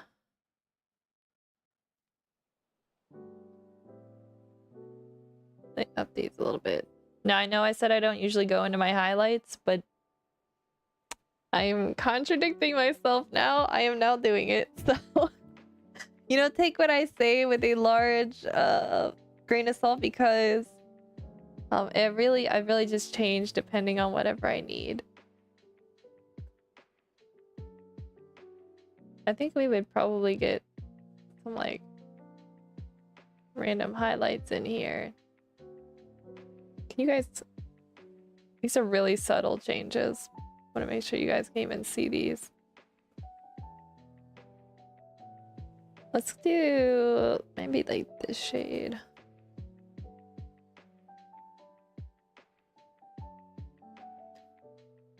Alright, so let's find a textured brush too, to kind of like add in the little cinnamon granules.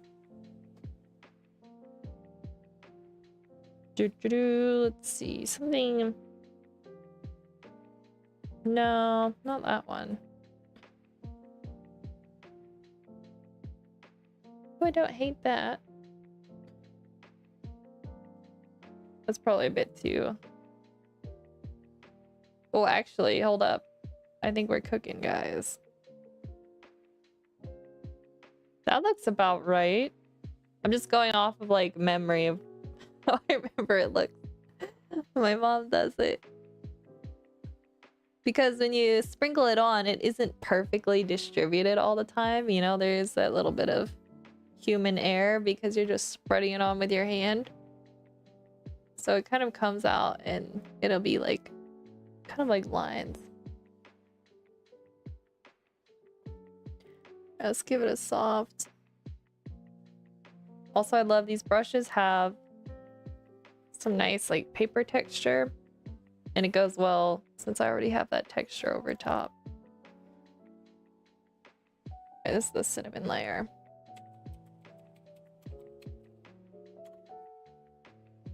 Still not happy with the dough underneath. I do think we need to shade that a little bit better. Let's see how this brush does. Ooh, that's a bit much.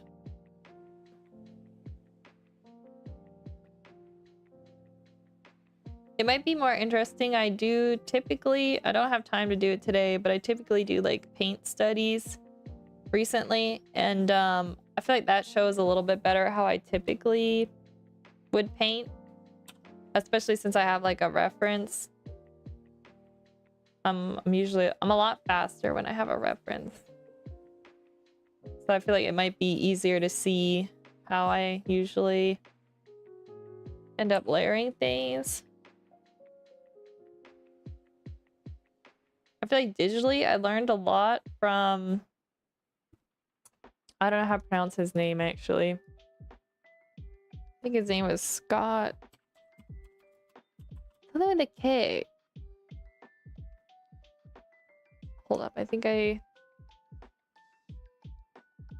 look for that file. But he had a course. What was it called? I bought it on Gumroad like 2-ish years ago. 3, actually it was more like 4 years ago if I'm being real.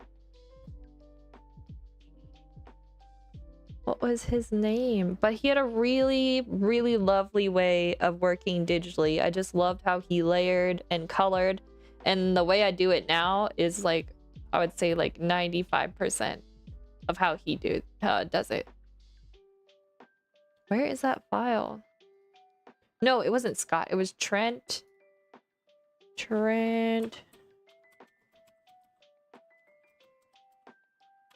He did like the World of Warcraft artwork, I want to say. Okay, here's how you spell his last name. I think he has, well, here's his first name. I think he has A-N-I-U-G-A. He has free videos too on his YouTube that kind of like teaches his style. But I really love his stuff. I've been feeling weird about buying courses. I honestly know what you mean. I don't know who to get. Yeah, it's like everyone has a course these days, and it's really hard to know like who you should be listening to and stuff.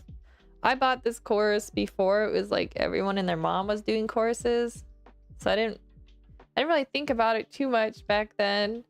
I had just been like watching his YouTube channel. Yeah, and I liked his stuff, so I feel like if you find an artist or you like the way they teach on their YouTube channel, I think that's a good start. Because, you know, not everybody is going to teach in a way that kind of like makes sense to you. So I think that's always good. I guess it's more so what kind of style I want to do. Yep. That's a really good point. Yeah, and I feel like at that point, his style, like I really liked his style. Like I found myself wishing I could do it. And so I was like, okay, I think his course would be good to get. But definitely, that's a tough decision. Because like whoever you learn from, like you're obviously gonna end up kind of like mimicking their style. So you really want to make sure that it's like a style that you feel like it's true to you and something that you actually enjoy. So that's always tough. I think I made that too light. There we go. I think I might want to add more yellow tones into this.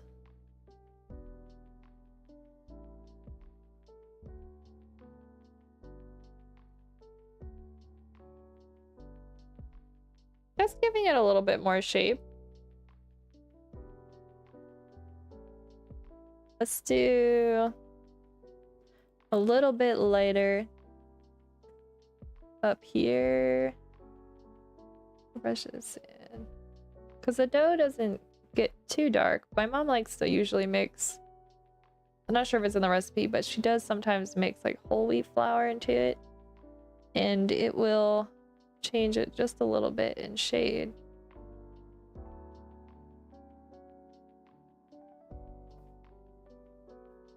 How does that look? It looks pretty good. I'm not sure the butter is really doing what I want it to do. Whoops. I don't think that's the brush I want to use. What's this one? That's a nice texture. That one's way too slow. This one maybe? Maybe we should get a little bit sharper with our glossiness here. Get these highlights coming in. You know what I should reference? Hold up.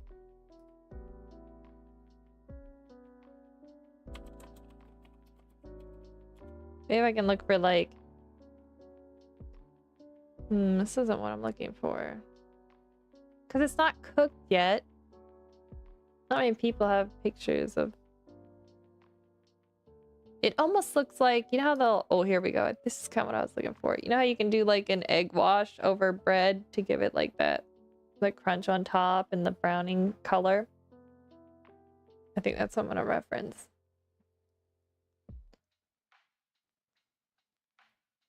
If we don't like it, we can just erase it.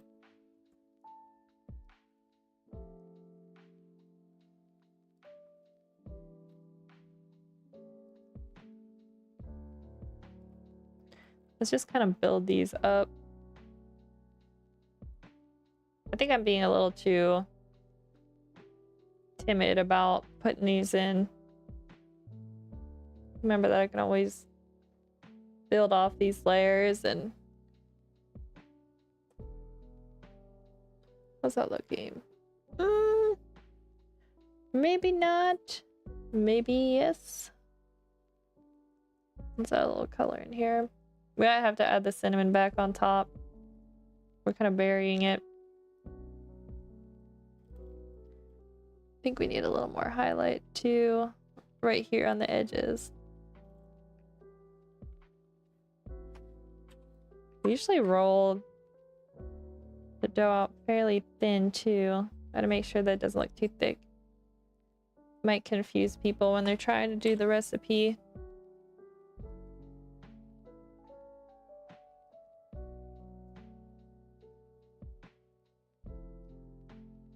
I feel like the rolling pin's really bothering me. It's just lacking, I think, form.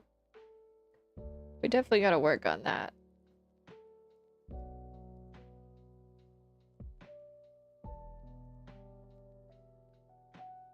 pull out some. I feel like the looks good. Thank you.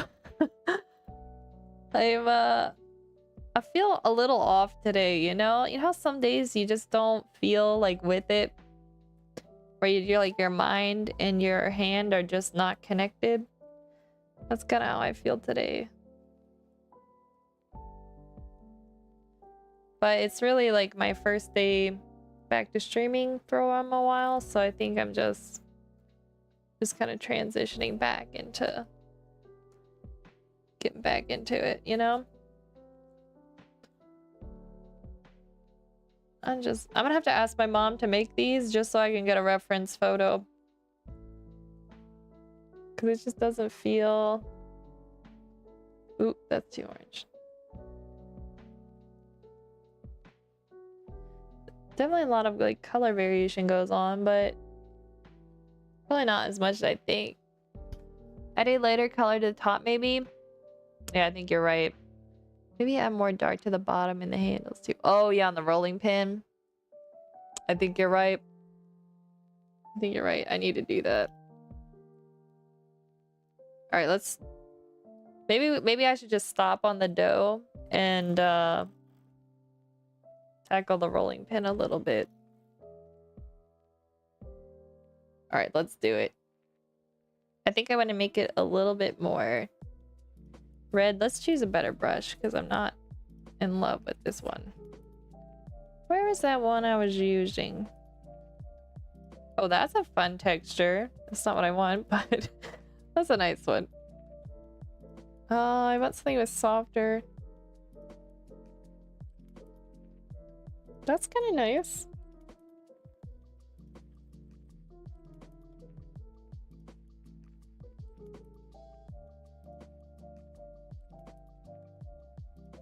Let me rotate this. Just keep it really subtle. I feel like I need to reshape it a little bit.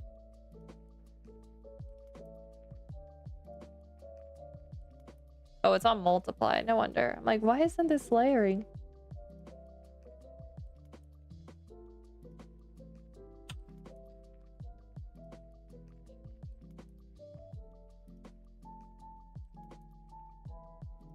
It's a little bit too stark.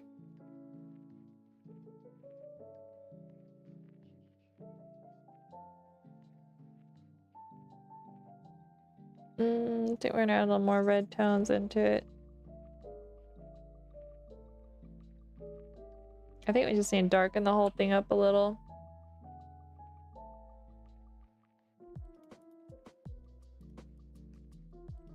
Do like a little bit of that light bounce we're getting there at that edge. And then maybe... Let's try to decide what I want my lightest lights to look like.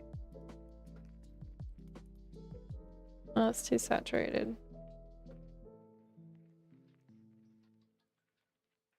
Maybe we go something like that. That's not bad. I don't usually paint those in yet, but I think I'm gonna do it.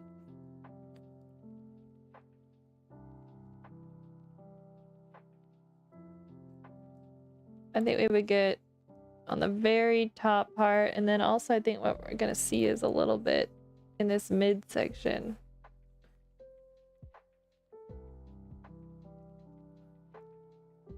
And let's darken down whatever we did up here a little bit.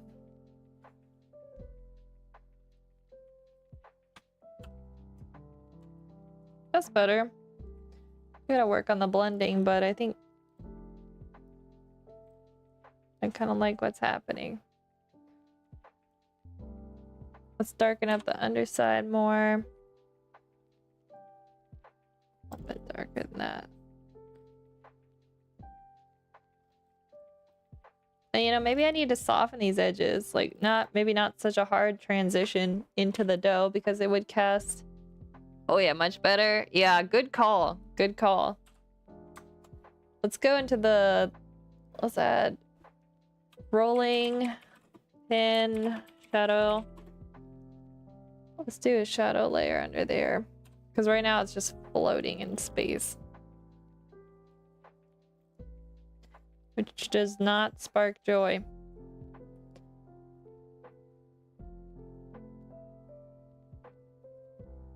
How's that, guys? I think that's pretty good.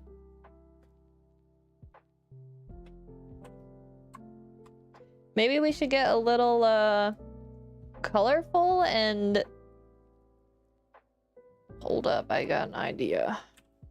So we need to get a little more contrast in here. I wouldn't mind adding a little bit of like a cooler purple red shade down here. Not 100% opposed to that.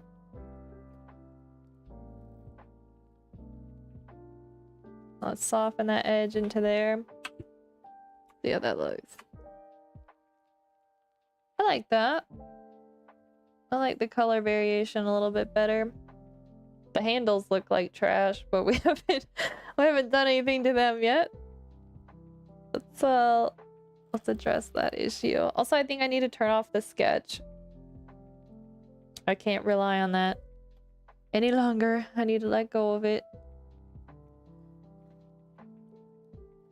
I think I need to darken up. Let's get real dark. Get this in here. You know what? Let's use these shades again. Almost like... What do you call that? Fuchsia? I have no idea. It's a cool red tone. I'm just gonna bring it up into here a little bit. Well, let's see. Maybe add more dark to the bottom and then the handles too. Yeah, I think you're right. And add a lighter color to the top. Much better. It looks shiny, yeah. I think I want it even shinier. Like, I feel like it might be a nice contrast with like some of the dough.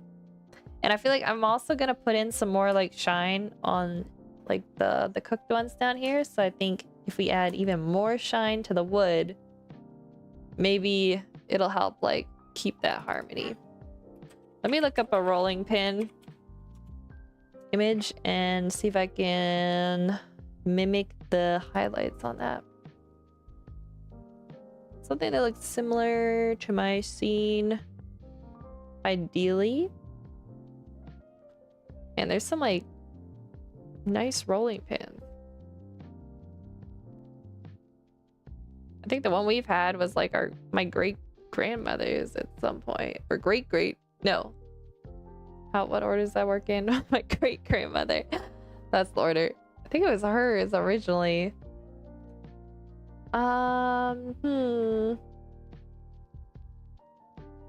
Okay. Some of them aren't too shiny. Maybe they don't like varnish them because you don't want that like in the food, like if it were to come off. This one has a little gloss. All right, I'm gonna reference this one image I found. I think, guys, we know what we need to do. We gotta flip this. I'm seeing some proportion issues. Oh no. It's okay. I'm gonna fix it. Like somewhere we went wrong here. It's alright. I'm always afraid to flip things, but I'm like, I try not to wait too long because I know the longer I wait, the harder it's gonna be.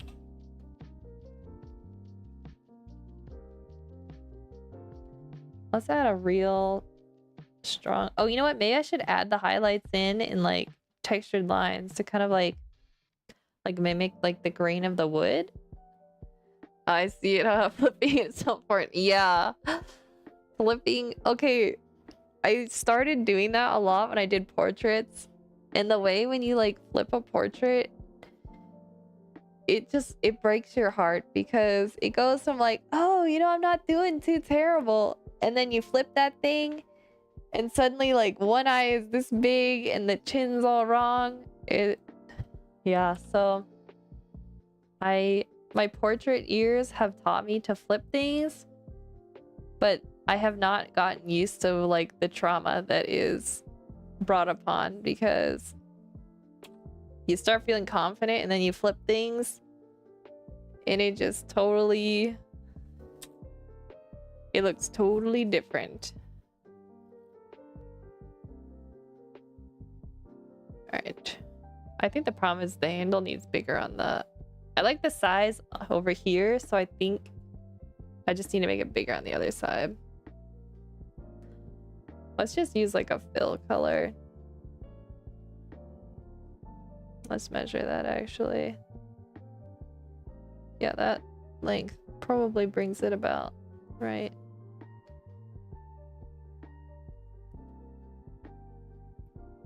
Maybe I actually want to make... Hold up.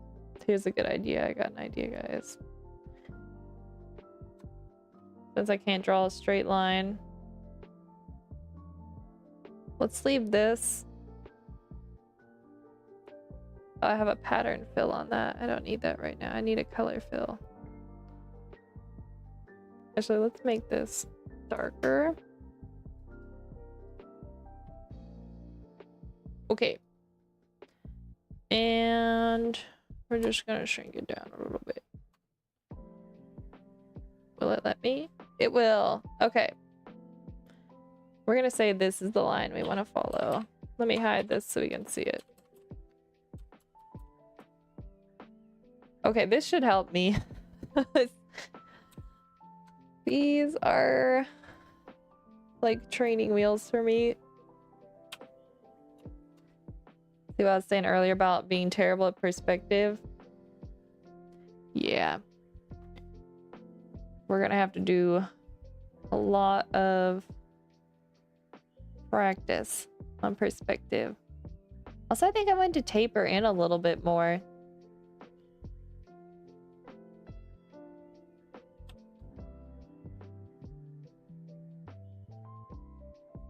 Because I kind of like that taper. Well, it's not 100% even.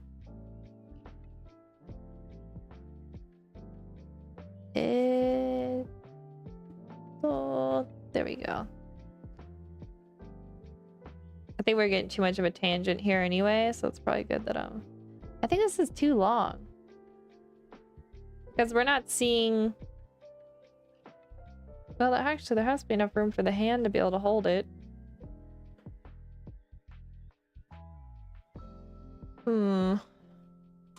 Alright, let me get a drink.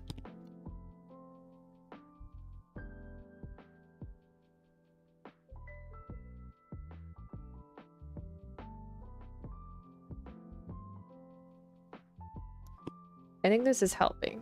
This is helping.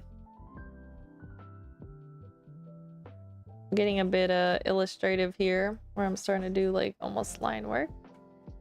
Gotta make sure I don't go too crazy with that. Also, this part, this needs this circle. I think this part needs to come out more. And then let's darken this up a little bit more.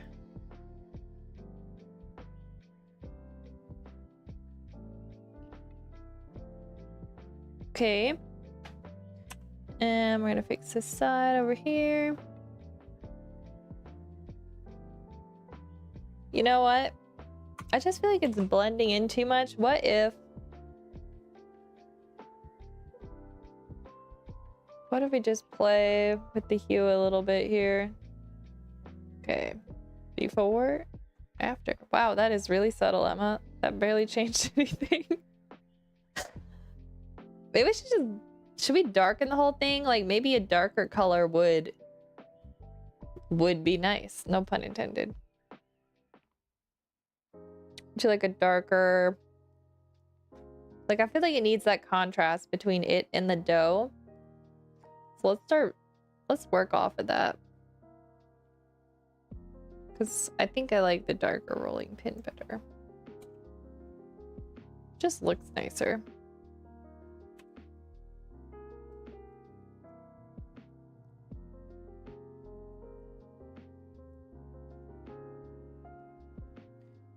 You can say it's like a bougie. It's a redwood tree. Although I don't think you're allowed to cut those down anymore. Which is good. Although I think they plant like little ones that they're allowed to like cut down and stuff. So this could be like redwood. Redwood rolling pin.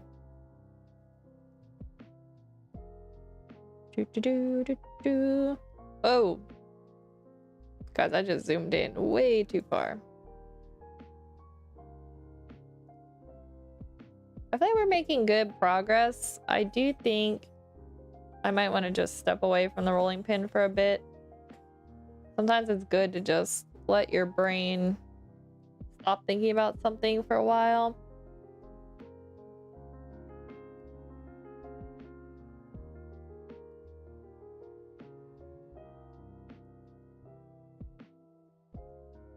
Let's check the distance. Again, I think I did it too long.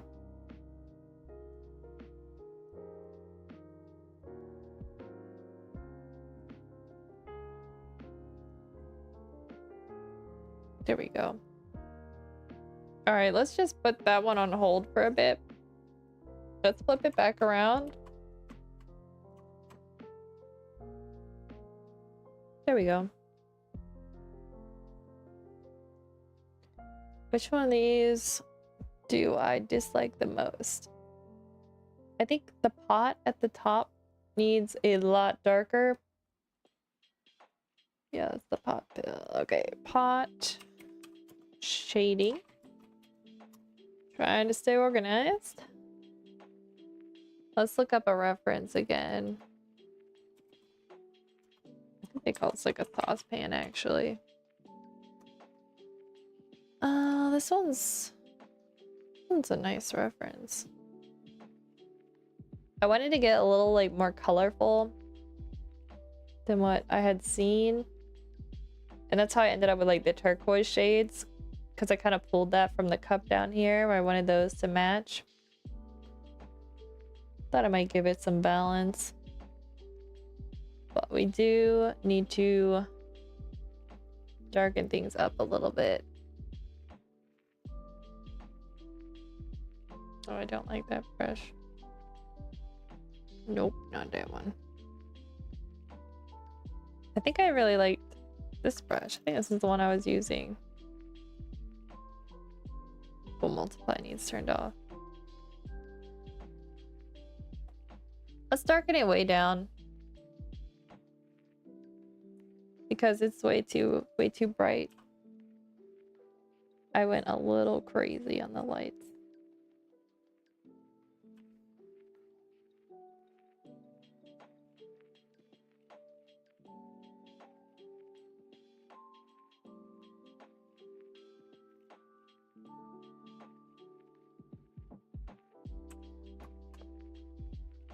And we're gonna get a line here.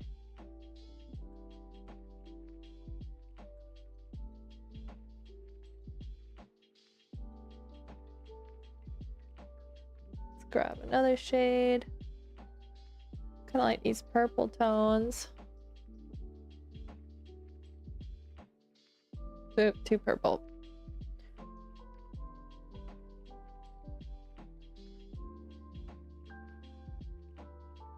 And we'll darken this up a little.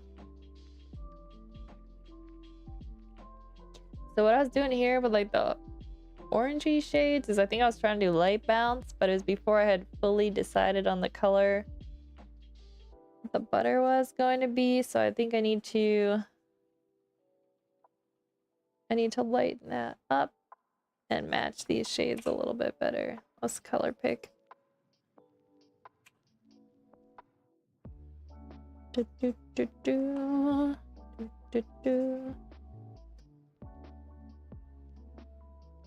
we go. I like that. These are turquoises. I want to make sure I keep those. I just want to just desaturate them a little bit.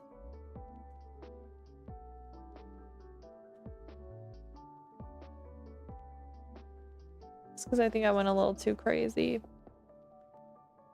And for the rim,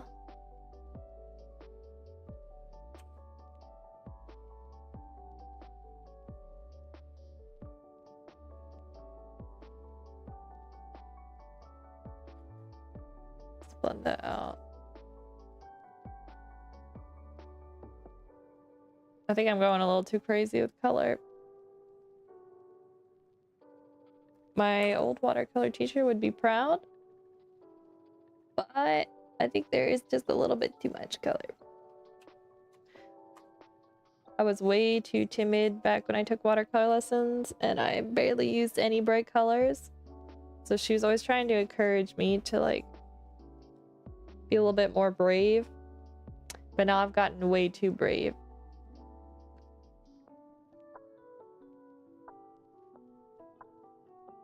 Too much of a good thing. Alright, so the handle, got like a highlight here.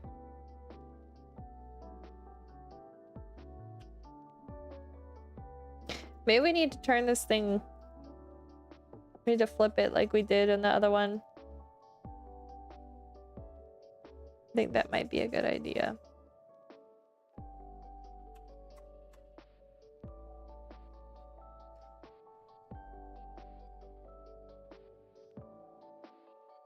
This one's a lot more difficult than the cheesecake, just because I have like so many more elements in it. I don't want it to look overworked though, you know what I mean? So maybe I just need to be a little more like, you know what? If it's not perfectly like 100% realistic, like that's part of the charm. It is like an illustration. That with, okay, it's helping. It's helping.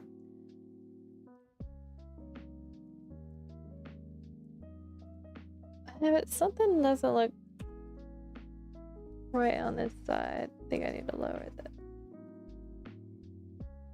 Let's lighten this up a little bit.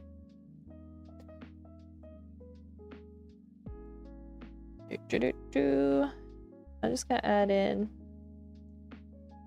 more of a highlight here. Let's add the yellow back in. Because I really do like that pop of color.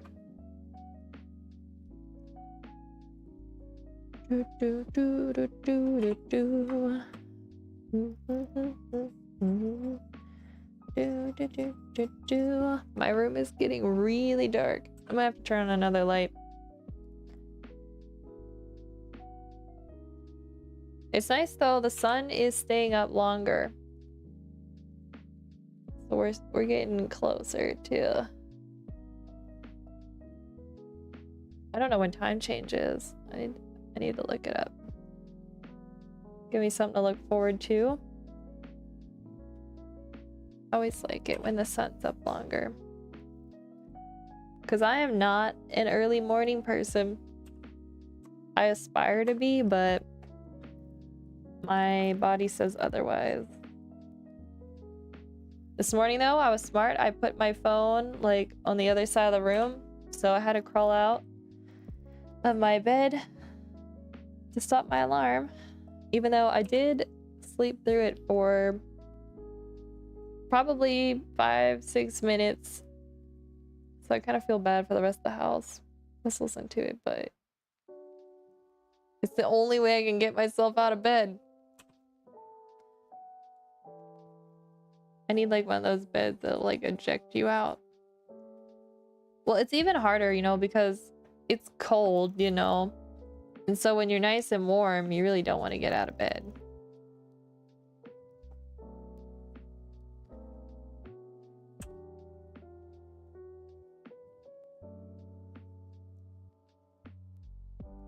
Alright, should I make a cup of tea, guys? I do feel, like I was saying earlier, like I just feel off today, and I feel like maybe I'm just looking at this too much. And we are down to like the little details, so you know how those will get you. I'm just gonna do a little dark line on that opposite side so we can see a little transition from the background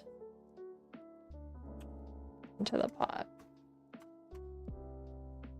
It needs wait a minute, hold up. You like mornings? Oh, I'm envious. It's like so I've gotten to the point where I can get up at like, I was doing good. I'm not doing good anymore, but I was getting up like 7:30, and that was around like as early as my body really like to get up. Like 7:30 I can do. These days it's more like 8:30. I like to have, see, like I should be a morning person because after the sun sets, I like mentally don't want to work anymore. I'm not like one of those artists that get great ideas at 3 a.m. Like I can like, I have good ideas in the morning and like I feel like I can work. It's just I have trouble like falling asleep at night, so I end up staying up later than I should be, like just trying to fall asleep, and then I can't get up. So morning, like I aspire to be a morning person, but it's always like a constant battle with me. Like I'll get a whole week where I'll be up on time and I'm like, I'm finally doing it, I'm being good. And then, you know, like the weekend will come or something and I don't stick to my schedule to make sure that I'm able to get up, and then I just blow the whole routine. So I'm working towards transitioning myself back into like getting up around 7:30, so that way I can get even more done in the day, since I don't like to work too much past sunset. So baby steps. Wait, was I? Okay, I was gonna put a shadow underneath. Hold up. I had an idea, guys. I felt like it needed a little shadow under here. There we go. You can put some under the butter too.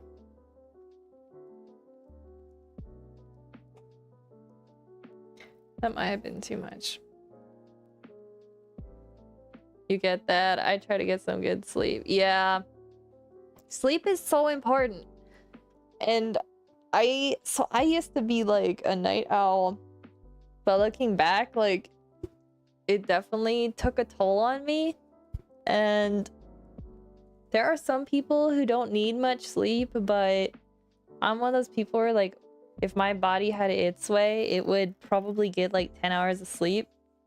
And I do notice like I feel so much better when I like get enough sleep. Like at least if I can get 8 hours, like creatively, I just feel like I can, you know, just be more with it.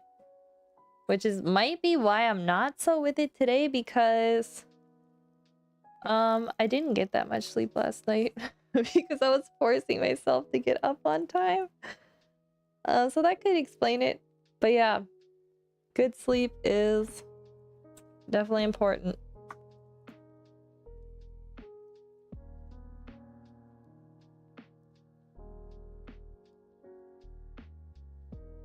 Actually, I think hold up, I don't really like this shadow. I'm gonna use one of these softer brushes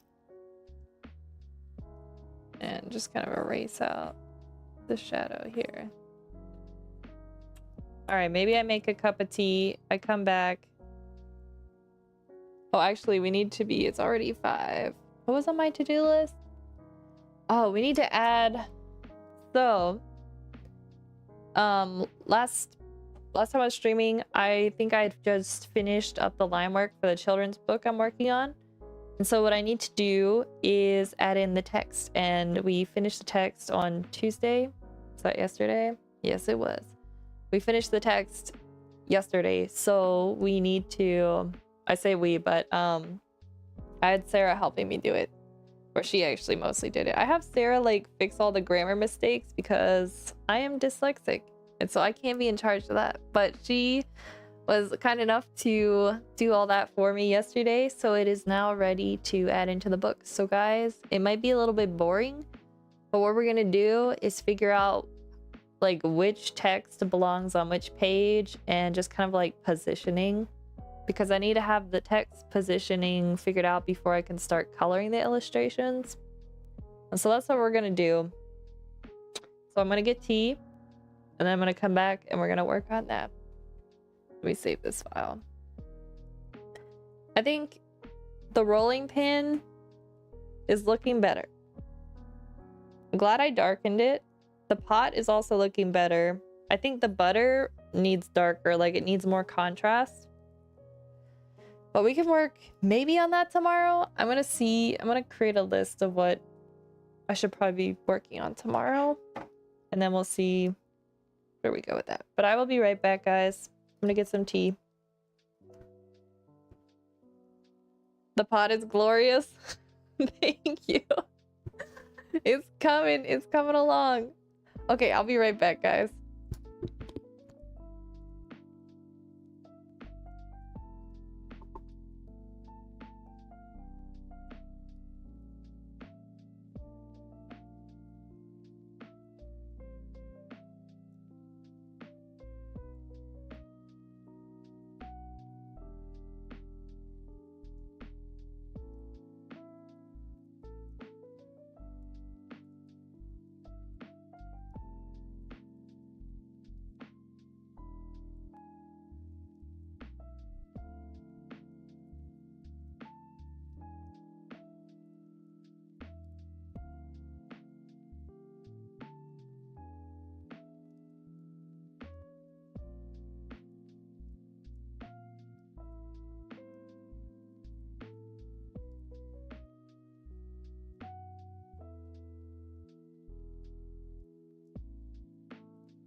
Alright, I am back.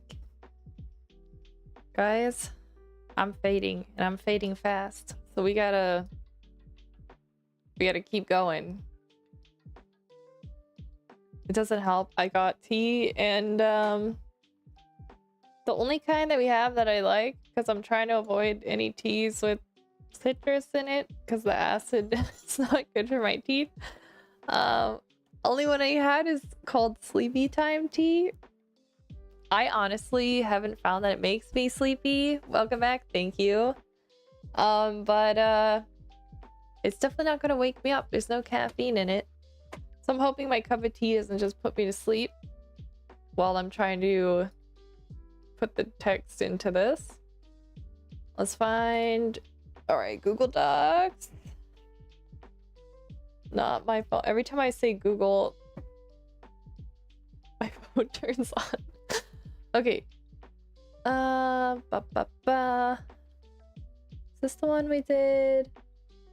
No, this one. Okay, Sleepy Time tea gonna yeah. It's not gonna be good. It's not gonna be good, but we're gonna... I needed something warm to drink. Just because I start to the air is kind of getting dry in my room and I start to lose my voice, so I need something warm to drink. Alright, so here we go. Let's get this text in here. This is the very first 2 pages of the book. And we have... So here's what I did, guys. I'm not 100% sold. This is the font I want to use.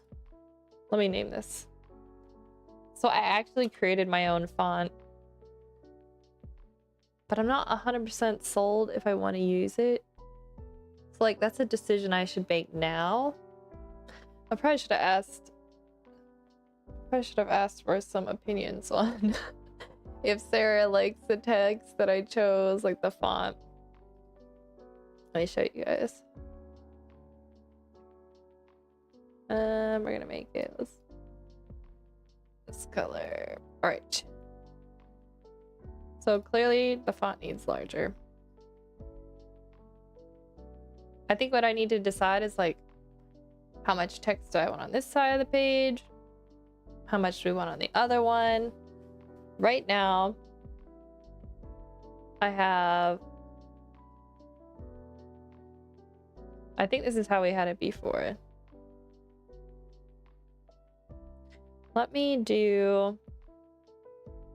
Let's figure out, I need font size to be consistent. So maybe we kind of figure out what we want that to be. Maybe 60, I don't know, that's kind of big. Well, my mom won't need her reading glasses if I make the font big enough to read the book. But I don't want it to be ginormous. So maybe let's change the spacing.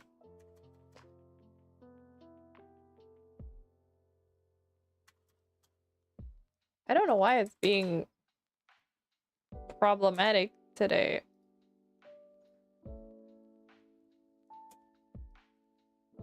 What is it doing? All right, bear with me, guys. I don't often do stuff with font anymore.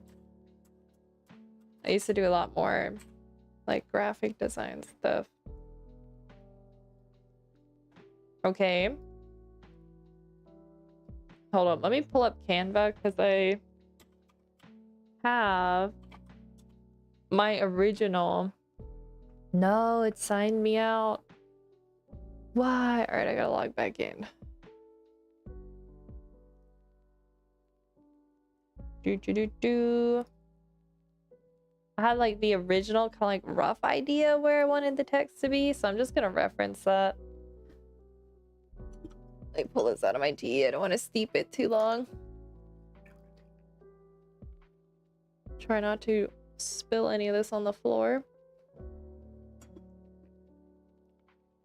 Okay. What did I have going on the first page?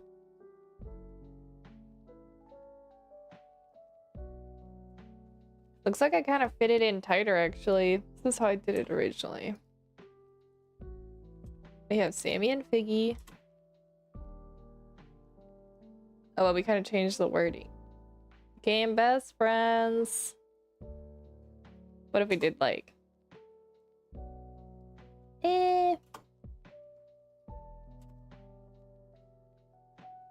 That's kind of better. We can make the font bigger now. How about like... It's 55. How do I feel about the spacing?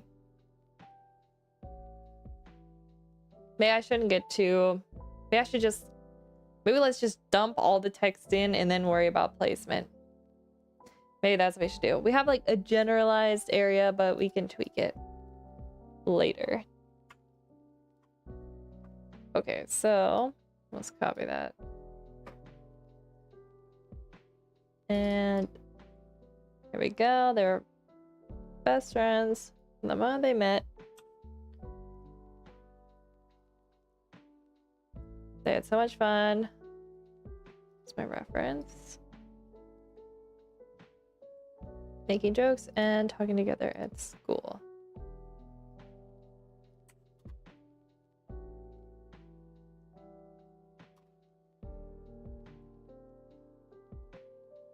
Maybe if I did...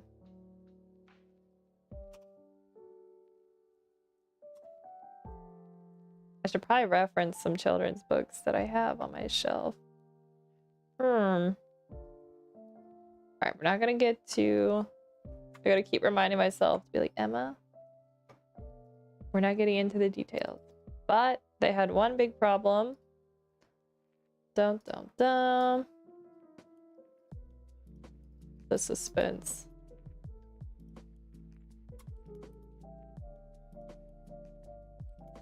Yeah, I'm gonna have to look. I don't think it's normal to change font size throughout a book, so I have to see if that's allowed or not allowed.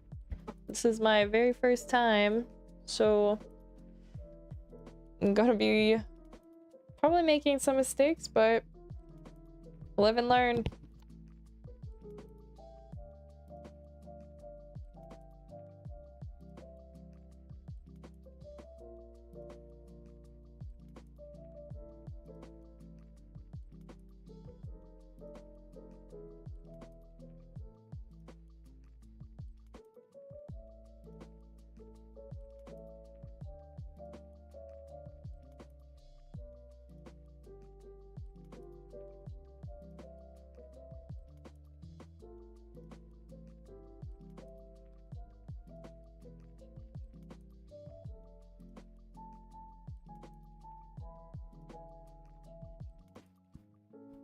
Okay, next page we have...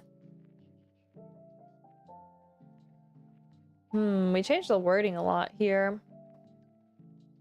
I wonder how I want to do this best. We might have to split this. I think what I had is it split into 2 pages before. Before, that used to be, they never wanted to do the same things. But we had to clarify more that it was like at school they were fine, but other than that, they really didn't have anything they wanted to do together. Alright, so where do I want to split that? Maybe here. Let's split it there. I'm gonna kind of like center this one. I did draw a lot in the background here, but I'm gonna like fade out. I'm gonna have like a white textured brush, kind of like fade a little cloud around the font. I kind of decided that's how I wanted to do it.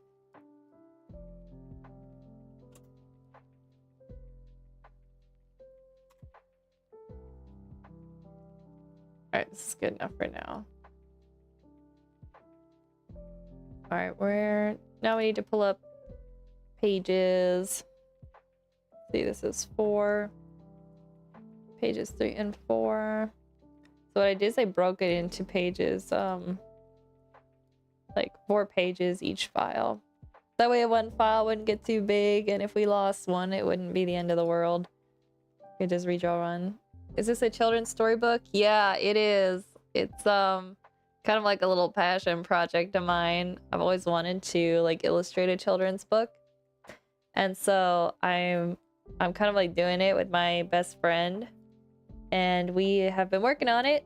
I'm doing like the illustrations and I wrote like most of the story, but she's helping me do a lot of like the grammar fixes and she's contributed some to the story too. So it's like a little bit of a collab. And we finally like finalized the story text. So I'm finally putting it in with the line work before I start adding like color. But I'm trying to figure out like which text should be on which page and just kind of like playing around with readability before I really lock it in. That's so cool. Oh, thank you. Yeah, it feels cool. I think I've been working on it so long that, you know, it starts to lose its magic a little bit, but then like since I had like a 2-week break, coming back to it, like opening it up and seeing the characters and especially getting the story really finalized, it's starting to feel like, oh my gosh, like we're doing it, you know. It's gonna happen. It's actually gonna happen. I learned a lot about kind of like workflow, and so I made a lot of mistakes there in the beginning that really slowed the process down. Like if my next book I want to do, I don't know what the concept's gonna be, but it's gonna be a lot faster because I wasted a lot of time because I didn't have like proper character designs. That was one of the biggest mistakes. I mean, for fresh eyes, it's really impressive. Thank you. It feels good to hear that. I think I've looked at it too much where I start to feel like, are these characters even good? I don't even know. So thank you. It's good to hear that. Okay, so let's find the next page. That's gonna be where did I put that file? We got like a mess of files in here.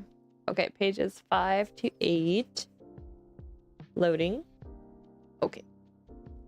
Yeah, the very first pages have like a ton of background elements, but it's not like that for every page, so it's not too terrible. It's not gonna be too bad background drawing wise, which is good. I don't know why I went ham on backgrounds in the beginning and then ended up like fizzling out, probably because I got too overwhelmed. Okay, so this page is page 5 and we have, this is Figgy.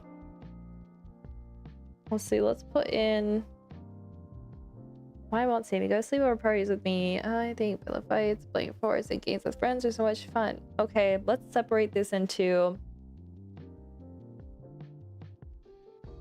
I think I'm gonna do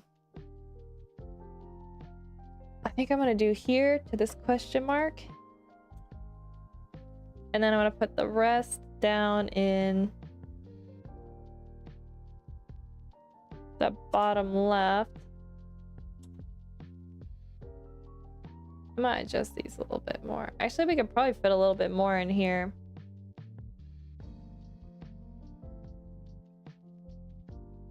Because I won't be able to fit in too much in that bottom left corner. Let me look at my...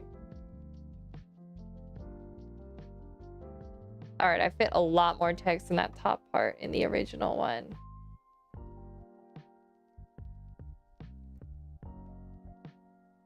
But where can I... Okay, here's what we're gonna do. I'm gonna have to have Sarah look over these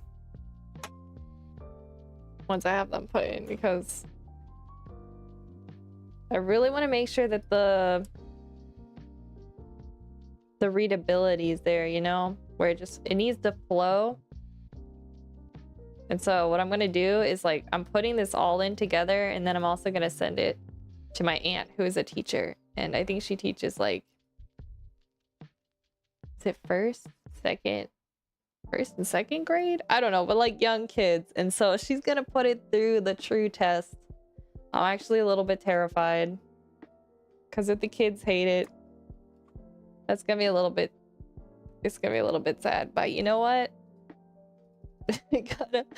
It's like children's book, so you have to have children read it, and well, she'll read it to the kids because it is for like really young kids. But you know, if they're bored out of their heads, we know we did something wrong. But I'm not gonna know until we try. Alright, I think I can separate it here. Yeah, we're gonna have to work on font placement, that's for sure. Alright, I'm not going to... What if we did... Like, hold up. Like this.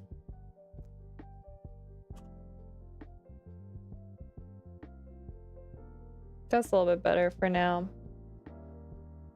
Okay, then on the pages next to it, we got...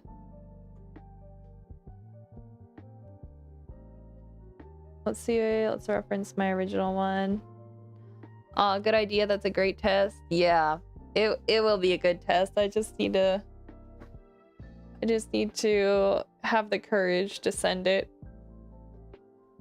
I'm hoping to. She gave me a really good idea.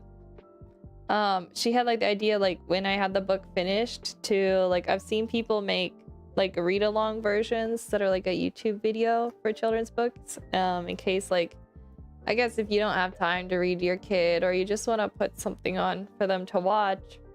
And so it's gonna like have voiceovers, like either me or Sarah is gonna read the book, and Joe wants to compose music that would play in the background, but it'd be like a video that reads through the book. And then I want to animate like some of the elements.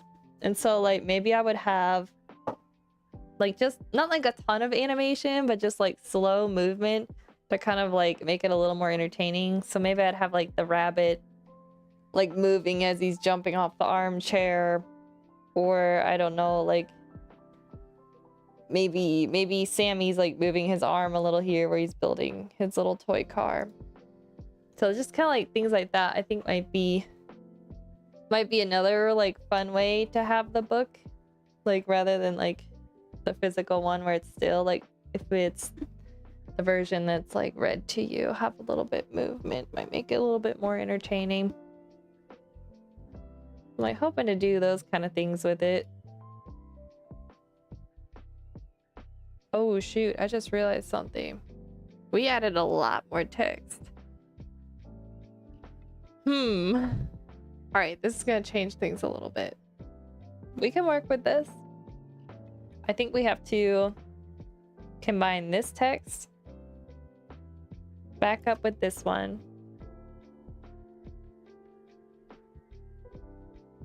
What if we did bum bum bum? Let's see if we can fit this all in here. So this text needs to come back up here to separate here. Sleepover parties with me. Then here. Bum, bum, bum. I think I can separate it maybe there. Again, I can move the illustrations a little bit, so I might have to move these guys down just a little bit. Okay, then we have continuation. Sammy only wants to color and read all day. Can we fit this all in? This is gonna be tough, guys.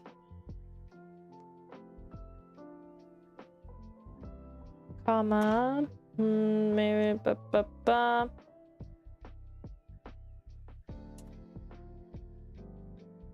remembering all this.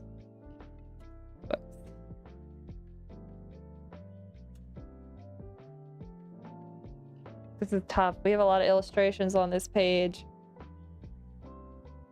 I mean, I could always shrink them down, or I might choose to do the font smaller. For now, it's okay. Let's just leave it where we're at there. Okay, now we have plenty of room on this side, but it needs to be everything that Figgy is saying on the left side, because when we move to the right side of the page, it's all about like Sammy's thoughts. Otherwise, I would just kind of like push it to that other page, but it's kind of important that it's put like that. Okay, here we go. Let's put this top one in here. You know what I could do, guys? I'm not being very smart, am I? I can build like text boxes instead. Although sometimes I like the freedom to kind of like space it however I want. So maybe I'll just keep doing it the way I'm doing it. Whether that's a good idea or not, I'm probably gonna pay for it later. It's my favorite thing to do. What if we put all of this on the side like that? Favorite building blocks. To the thimmy. Oops.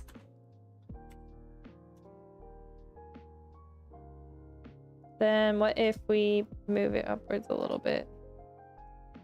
Like this. I think I might move this pose over just a little. See, that would be page. Sammy. I try to be good about... There we go. Let's just shift this over a little bit. There we go. I want Figgy color me with me. Blah. Okay, next. Actually, we could probably fit in more here because this is a whole lot of text.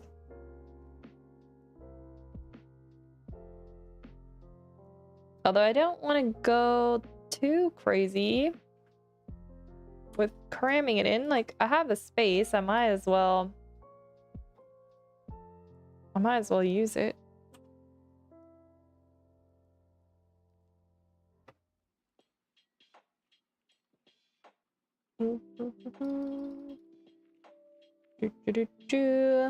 He always asks me to go to sleepover parties, comma. And I don't know Figgy's friends very well. Can I put maybe here?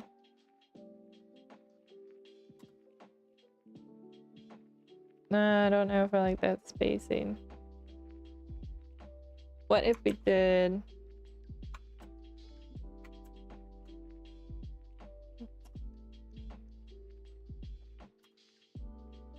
There we go. I like when it kind of cascades in. And then perhaps what I'm gonna do is put this back up with here. And then there we go. That feels better.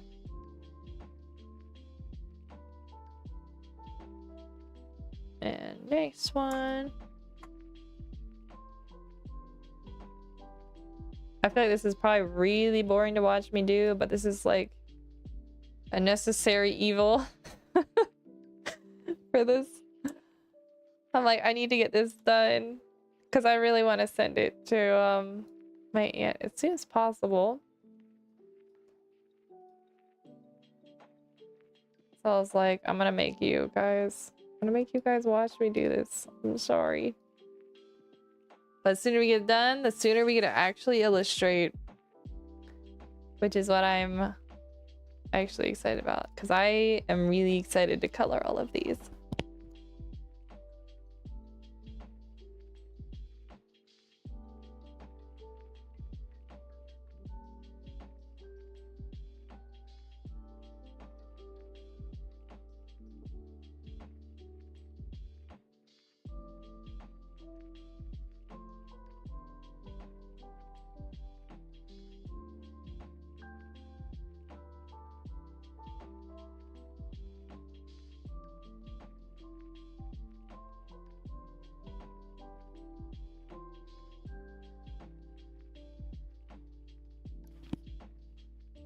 Okay, what kind of color technique are you gonna do for these?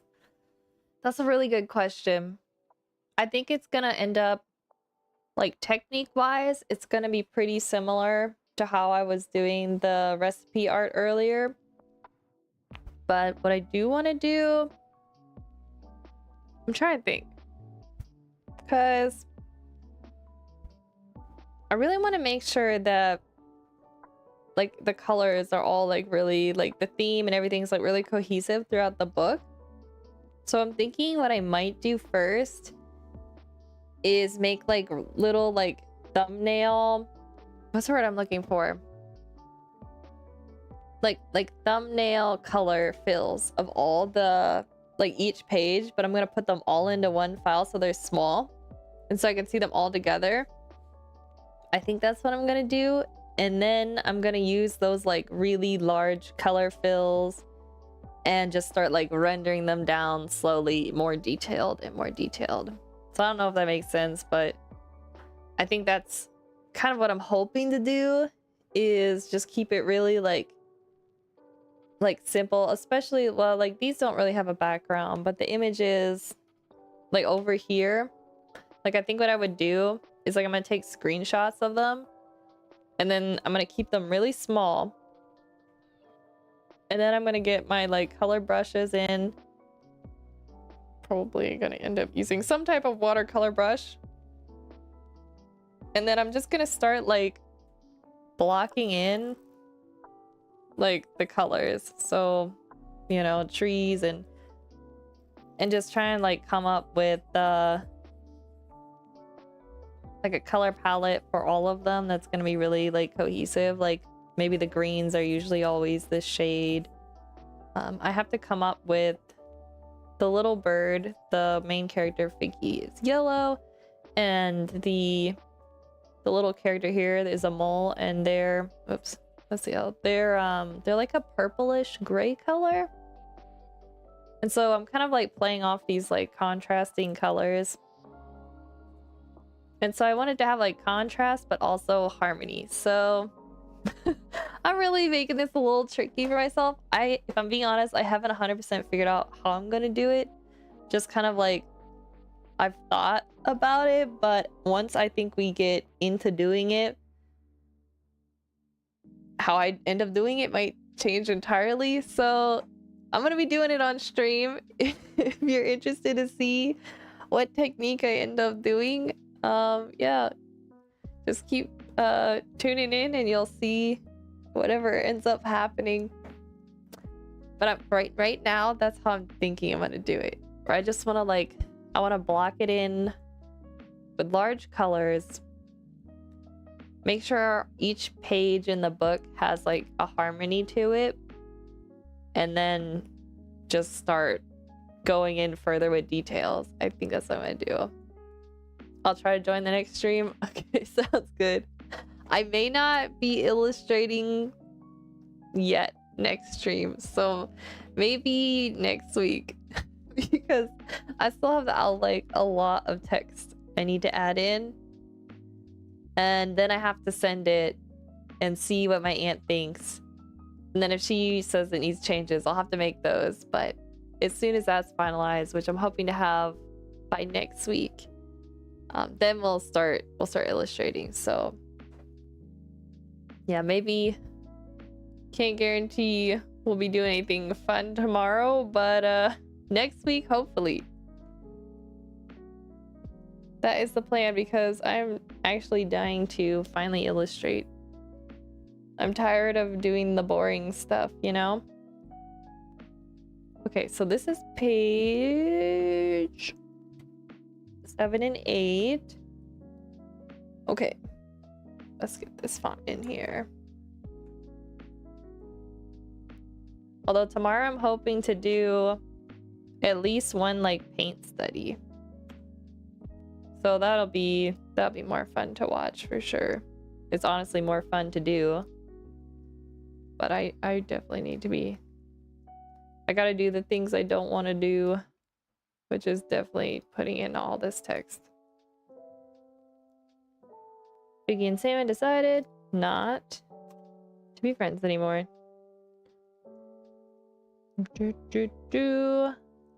And then the second page, we get this text in here.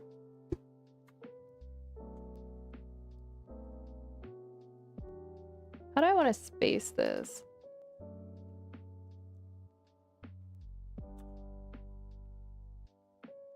Oh,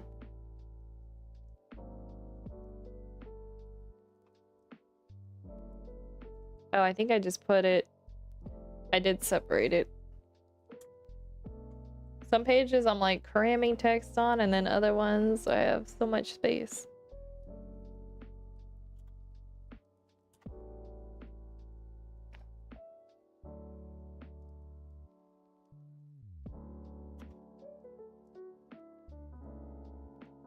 I don't, you know what? I think, what if we put the text down here? Because I kind of like this left and right type deal. What if we move them running? Let me find their line art. Be figgy. This one, this one, this one. Like, what if we had them more here? Oh, shoot.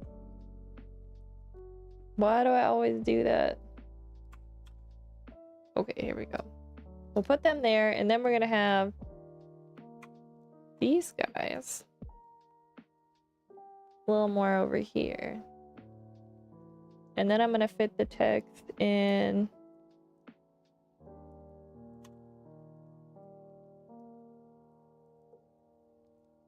Maybe kind of like this.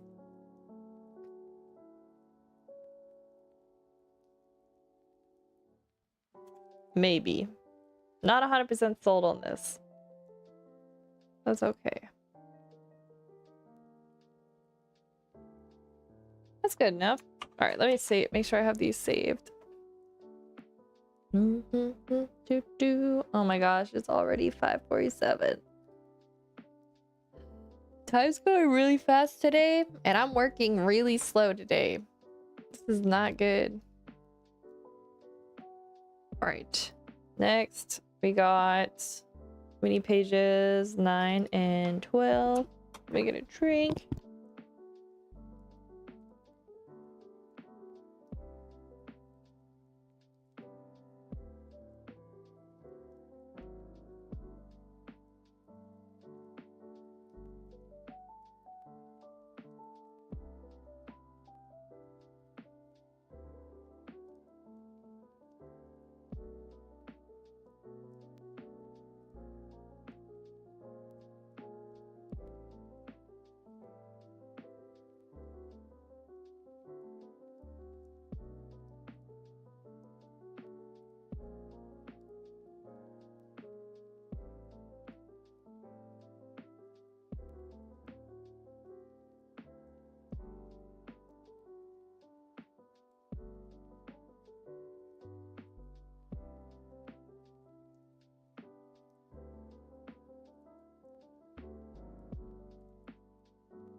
All right, that's not bad. I do feel like maybe I'm cramming that in too much.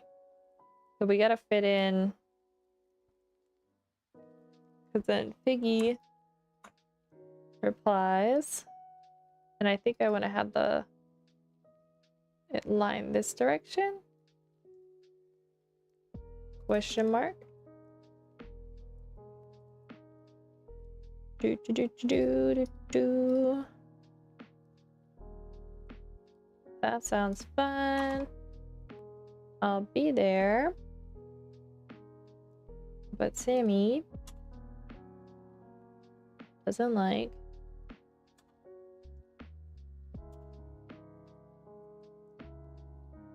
I wonder if I can keep this all. We'll see how this fits in. Because we have...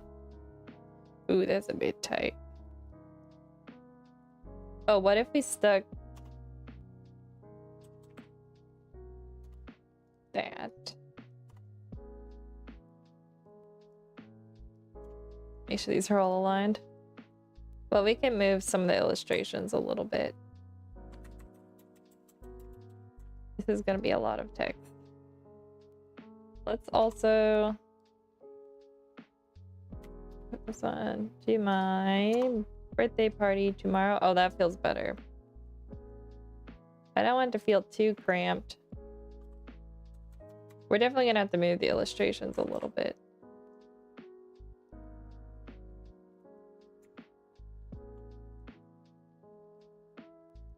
All right.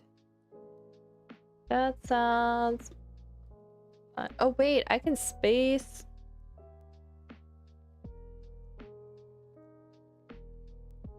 I can space this out more, actually, guys. Because I actually need this to be 2 separate ones. Because one's like the excited reply. That sounds fun. I'll be there, but... And then we'll cut.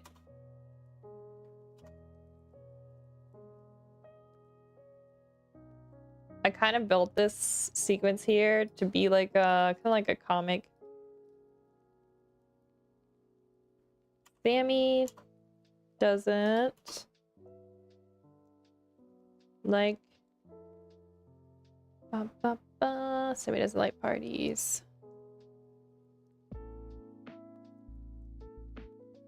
Oh, I kind of like how that fit in there. Cool. Okay, then we get to the next page and Sammy's mom shows up.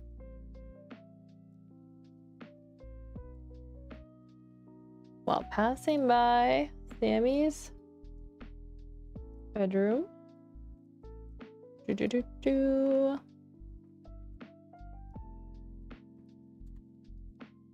Sammy's mother. Oh. Oh, that's a lot of text. Maybe we should do... Let's do this again.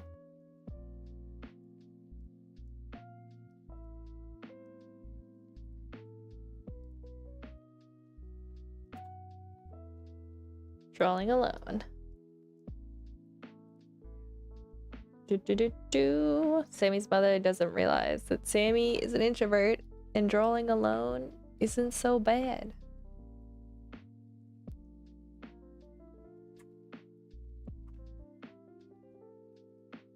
Doesn't Figgy want to come over and try your new crayons? Okay, guys, this is gonna get tough. Because we gotta fit this in this little section. Want to come over and try her new crown? She asked.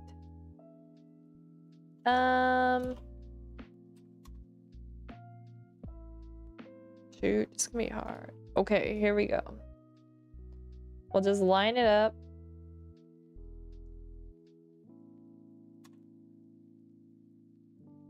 Oh, this all needs to be facing this away. That'll make it easier. Line that up. Does Figgy want to come over? Maybe I can move Sammy's illustration to the right.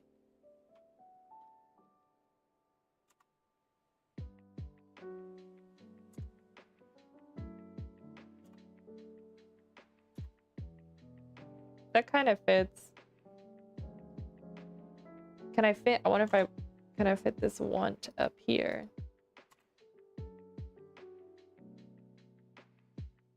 Let's see if I can move that illustration if it still seems. Get page right. This is Sammy. Sammy 1.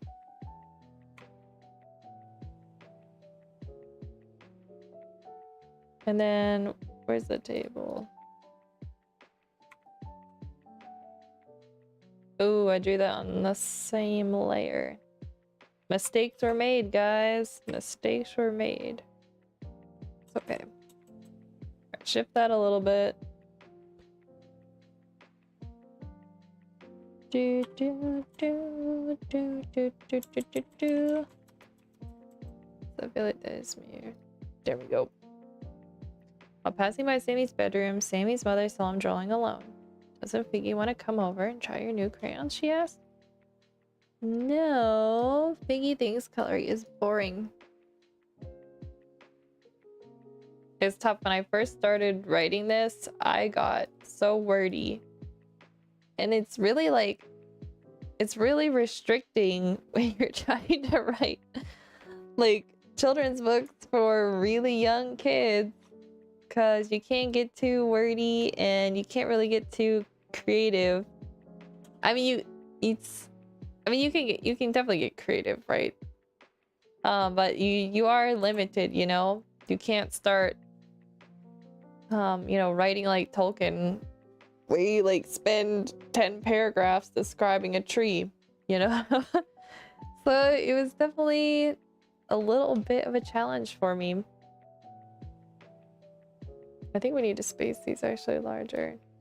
Oh my gosh, I hate it when it does this. It's because I'm not that familiar with working with font. Okay, stay. We need to make this. Okay, there we go. Okay, so this text is like a reply, so I'm gonna flip it again.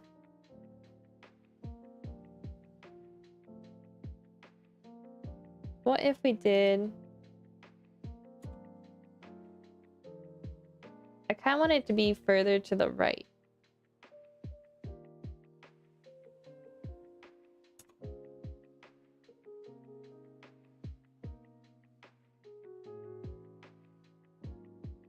Maybe that, maybe, okay, maybe too much. Oh, how about that? Yeah, I think that works for now. I do feel like maybe this illustration here, I would bring it down, push it down a little bit. All right, let's save this. All right, so we got up to page 12, which is really good. We have, how many more do we have left? 1, 2, 3, 4, 5, 6. So like 6 more Photoshop files. So 12 more pages. No, wait. More than 12. I can't math right now. It's a lot more. I would say we're like 1/4 of the way through of adding text, so that's pretty good. Yeah, we definitely, our second revision, we got a little bit more wordy, which is fun. But I think we kept it just right. Okay, so that's save, that's save. Yeah, let me show. Open, reset. We need to choose, if we do a painting study tomorrow, we need to choose a reference, but we can do that tomorrow. But I can kind of show you guys what I normally do. We have been doing, typically at the end of stream, I do like 40 to 45 minutes of like a quick thumbnail paint study. And so we worked on this one over a course of 3 days. I put the reference on the left, and then I try and, you know, loosely just kind of like capture the image in a really like painterly way. I'm trying to like hone in my like oil painter in me when I did this one, and I also used like oil textured brushes. So we did that one, and then the next week after that we did, this is Annabelle, our dog. I feel like I didn't get really detailed on this one. I think I was much more detailed on this one, but I think that was all right. It's been a while since I did a dog. I definitely didn't get the highlights as bright as I could have, but I didn't want to go too crazy on detail on this one.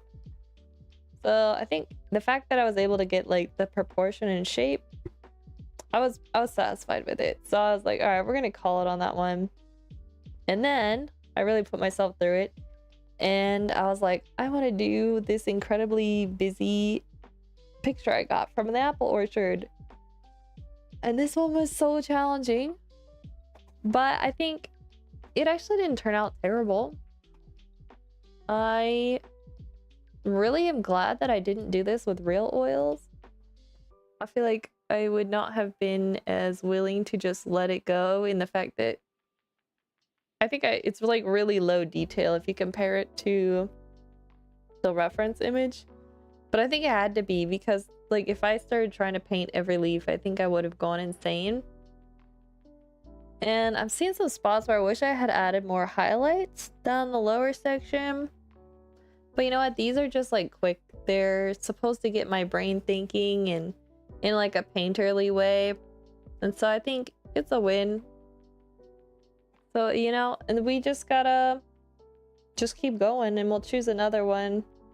Another one tomorrow. I've got plenty of pictures that I've taken that I want to paint. So I'll probably just do something else that I have tomorrow. Just something fun, you know, since today wasn't so fun putting in all the text. Also beautiful. Thank you. Thank you very much. This apple one was a struggle. Anytime I have to paint like reds and greens, that's kind of why I chose this one, because I have a really hard time like getting the colors right and the values. So I was like, oh, let me do this one because I'm the most scared to paint this one. So that's kind of the story behind why I chose this reference. If I had it my way, I would only paint things like this because it's a lot, I don't know, it's just easier for me when you're not dealing with as much color. But I gotta push myself if I ever want to improve. But yeah, guys, we got a lot of work done. Tomorrow I'm hoping to do more on the Reggie storyboards. Hopefully a lot less drawing and a lot more working on the timing. And then what else have on my to-do list? We're gonna work probably less on the recipe artwork. I do have a new art collection in the works that I was coming up with this morning. I might show you guys that and we could work on that. But I'll keep you guys posted. It really just depends on how much work I get done tomorrow morning before streaming in the afternoon. But yeah. All right, everybody. Thank you so much for tuning in. I will be back tomorrow, same time. And what else? Yeah, stay hydrated, everyone, because I keep forgetting to drink, and keep on creating. Thank you, everyone, for watching. I'll see you guys tomorrow.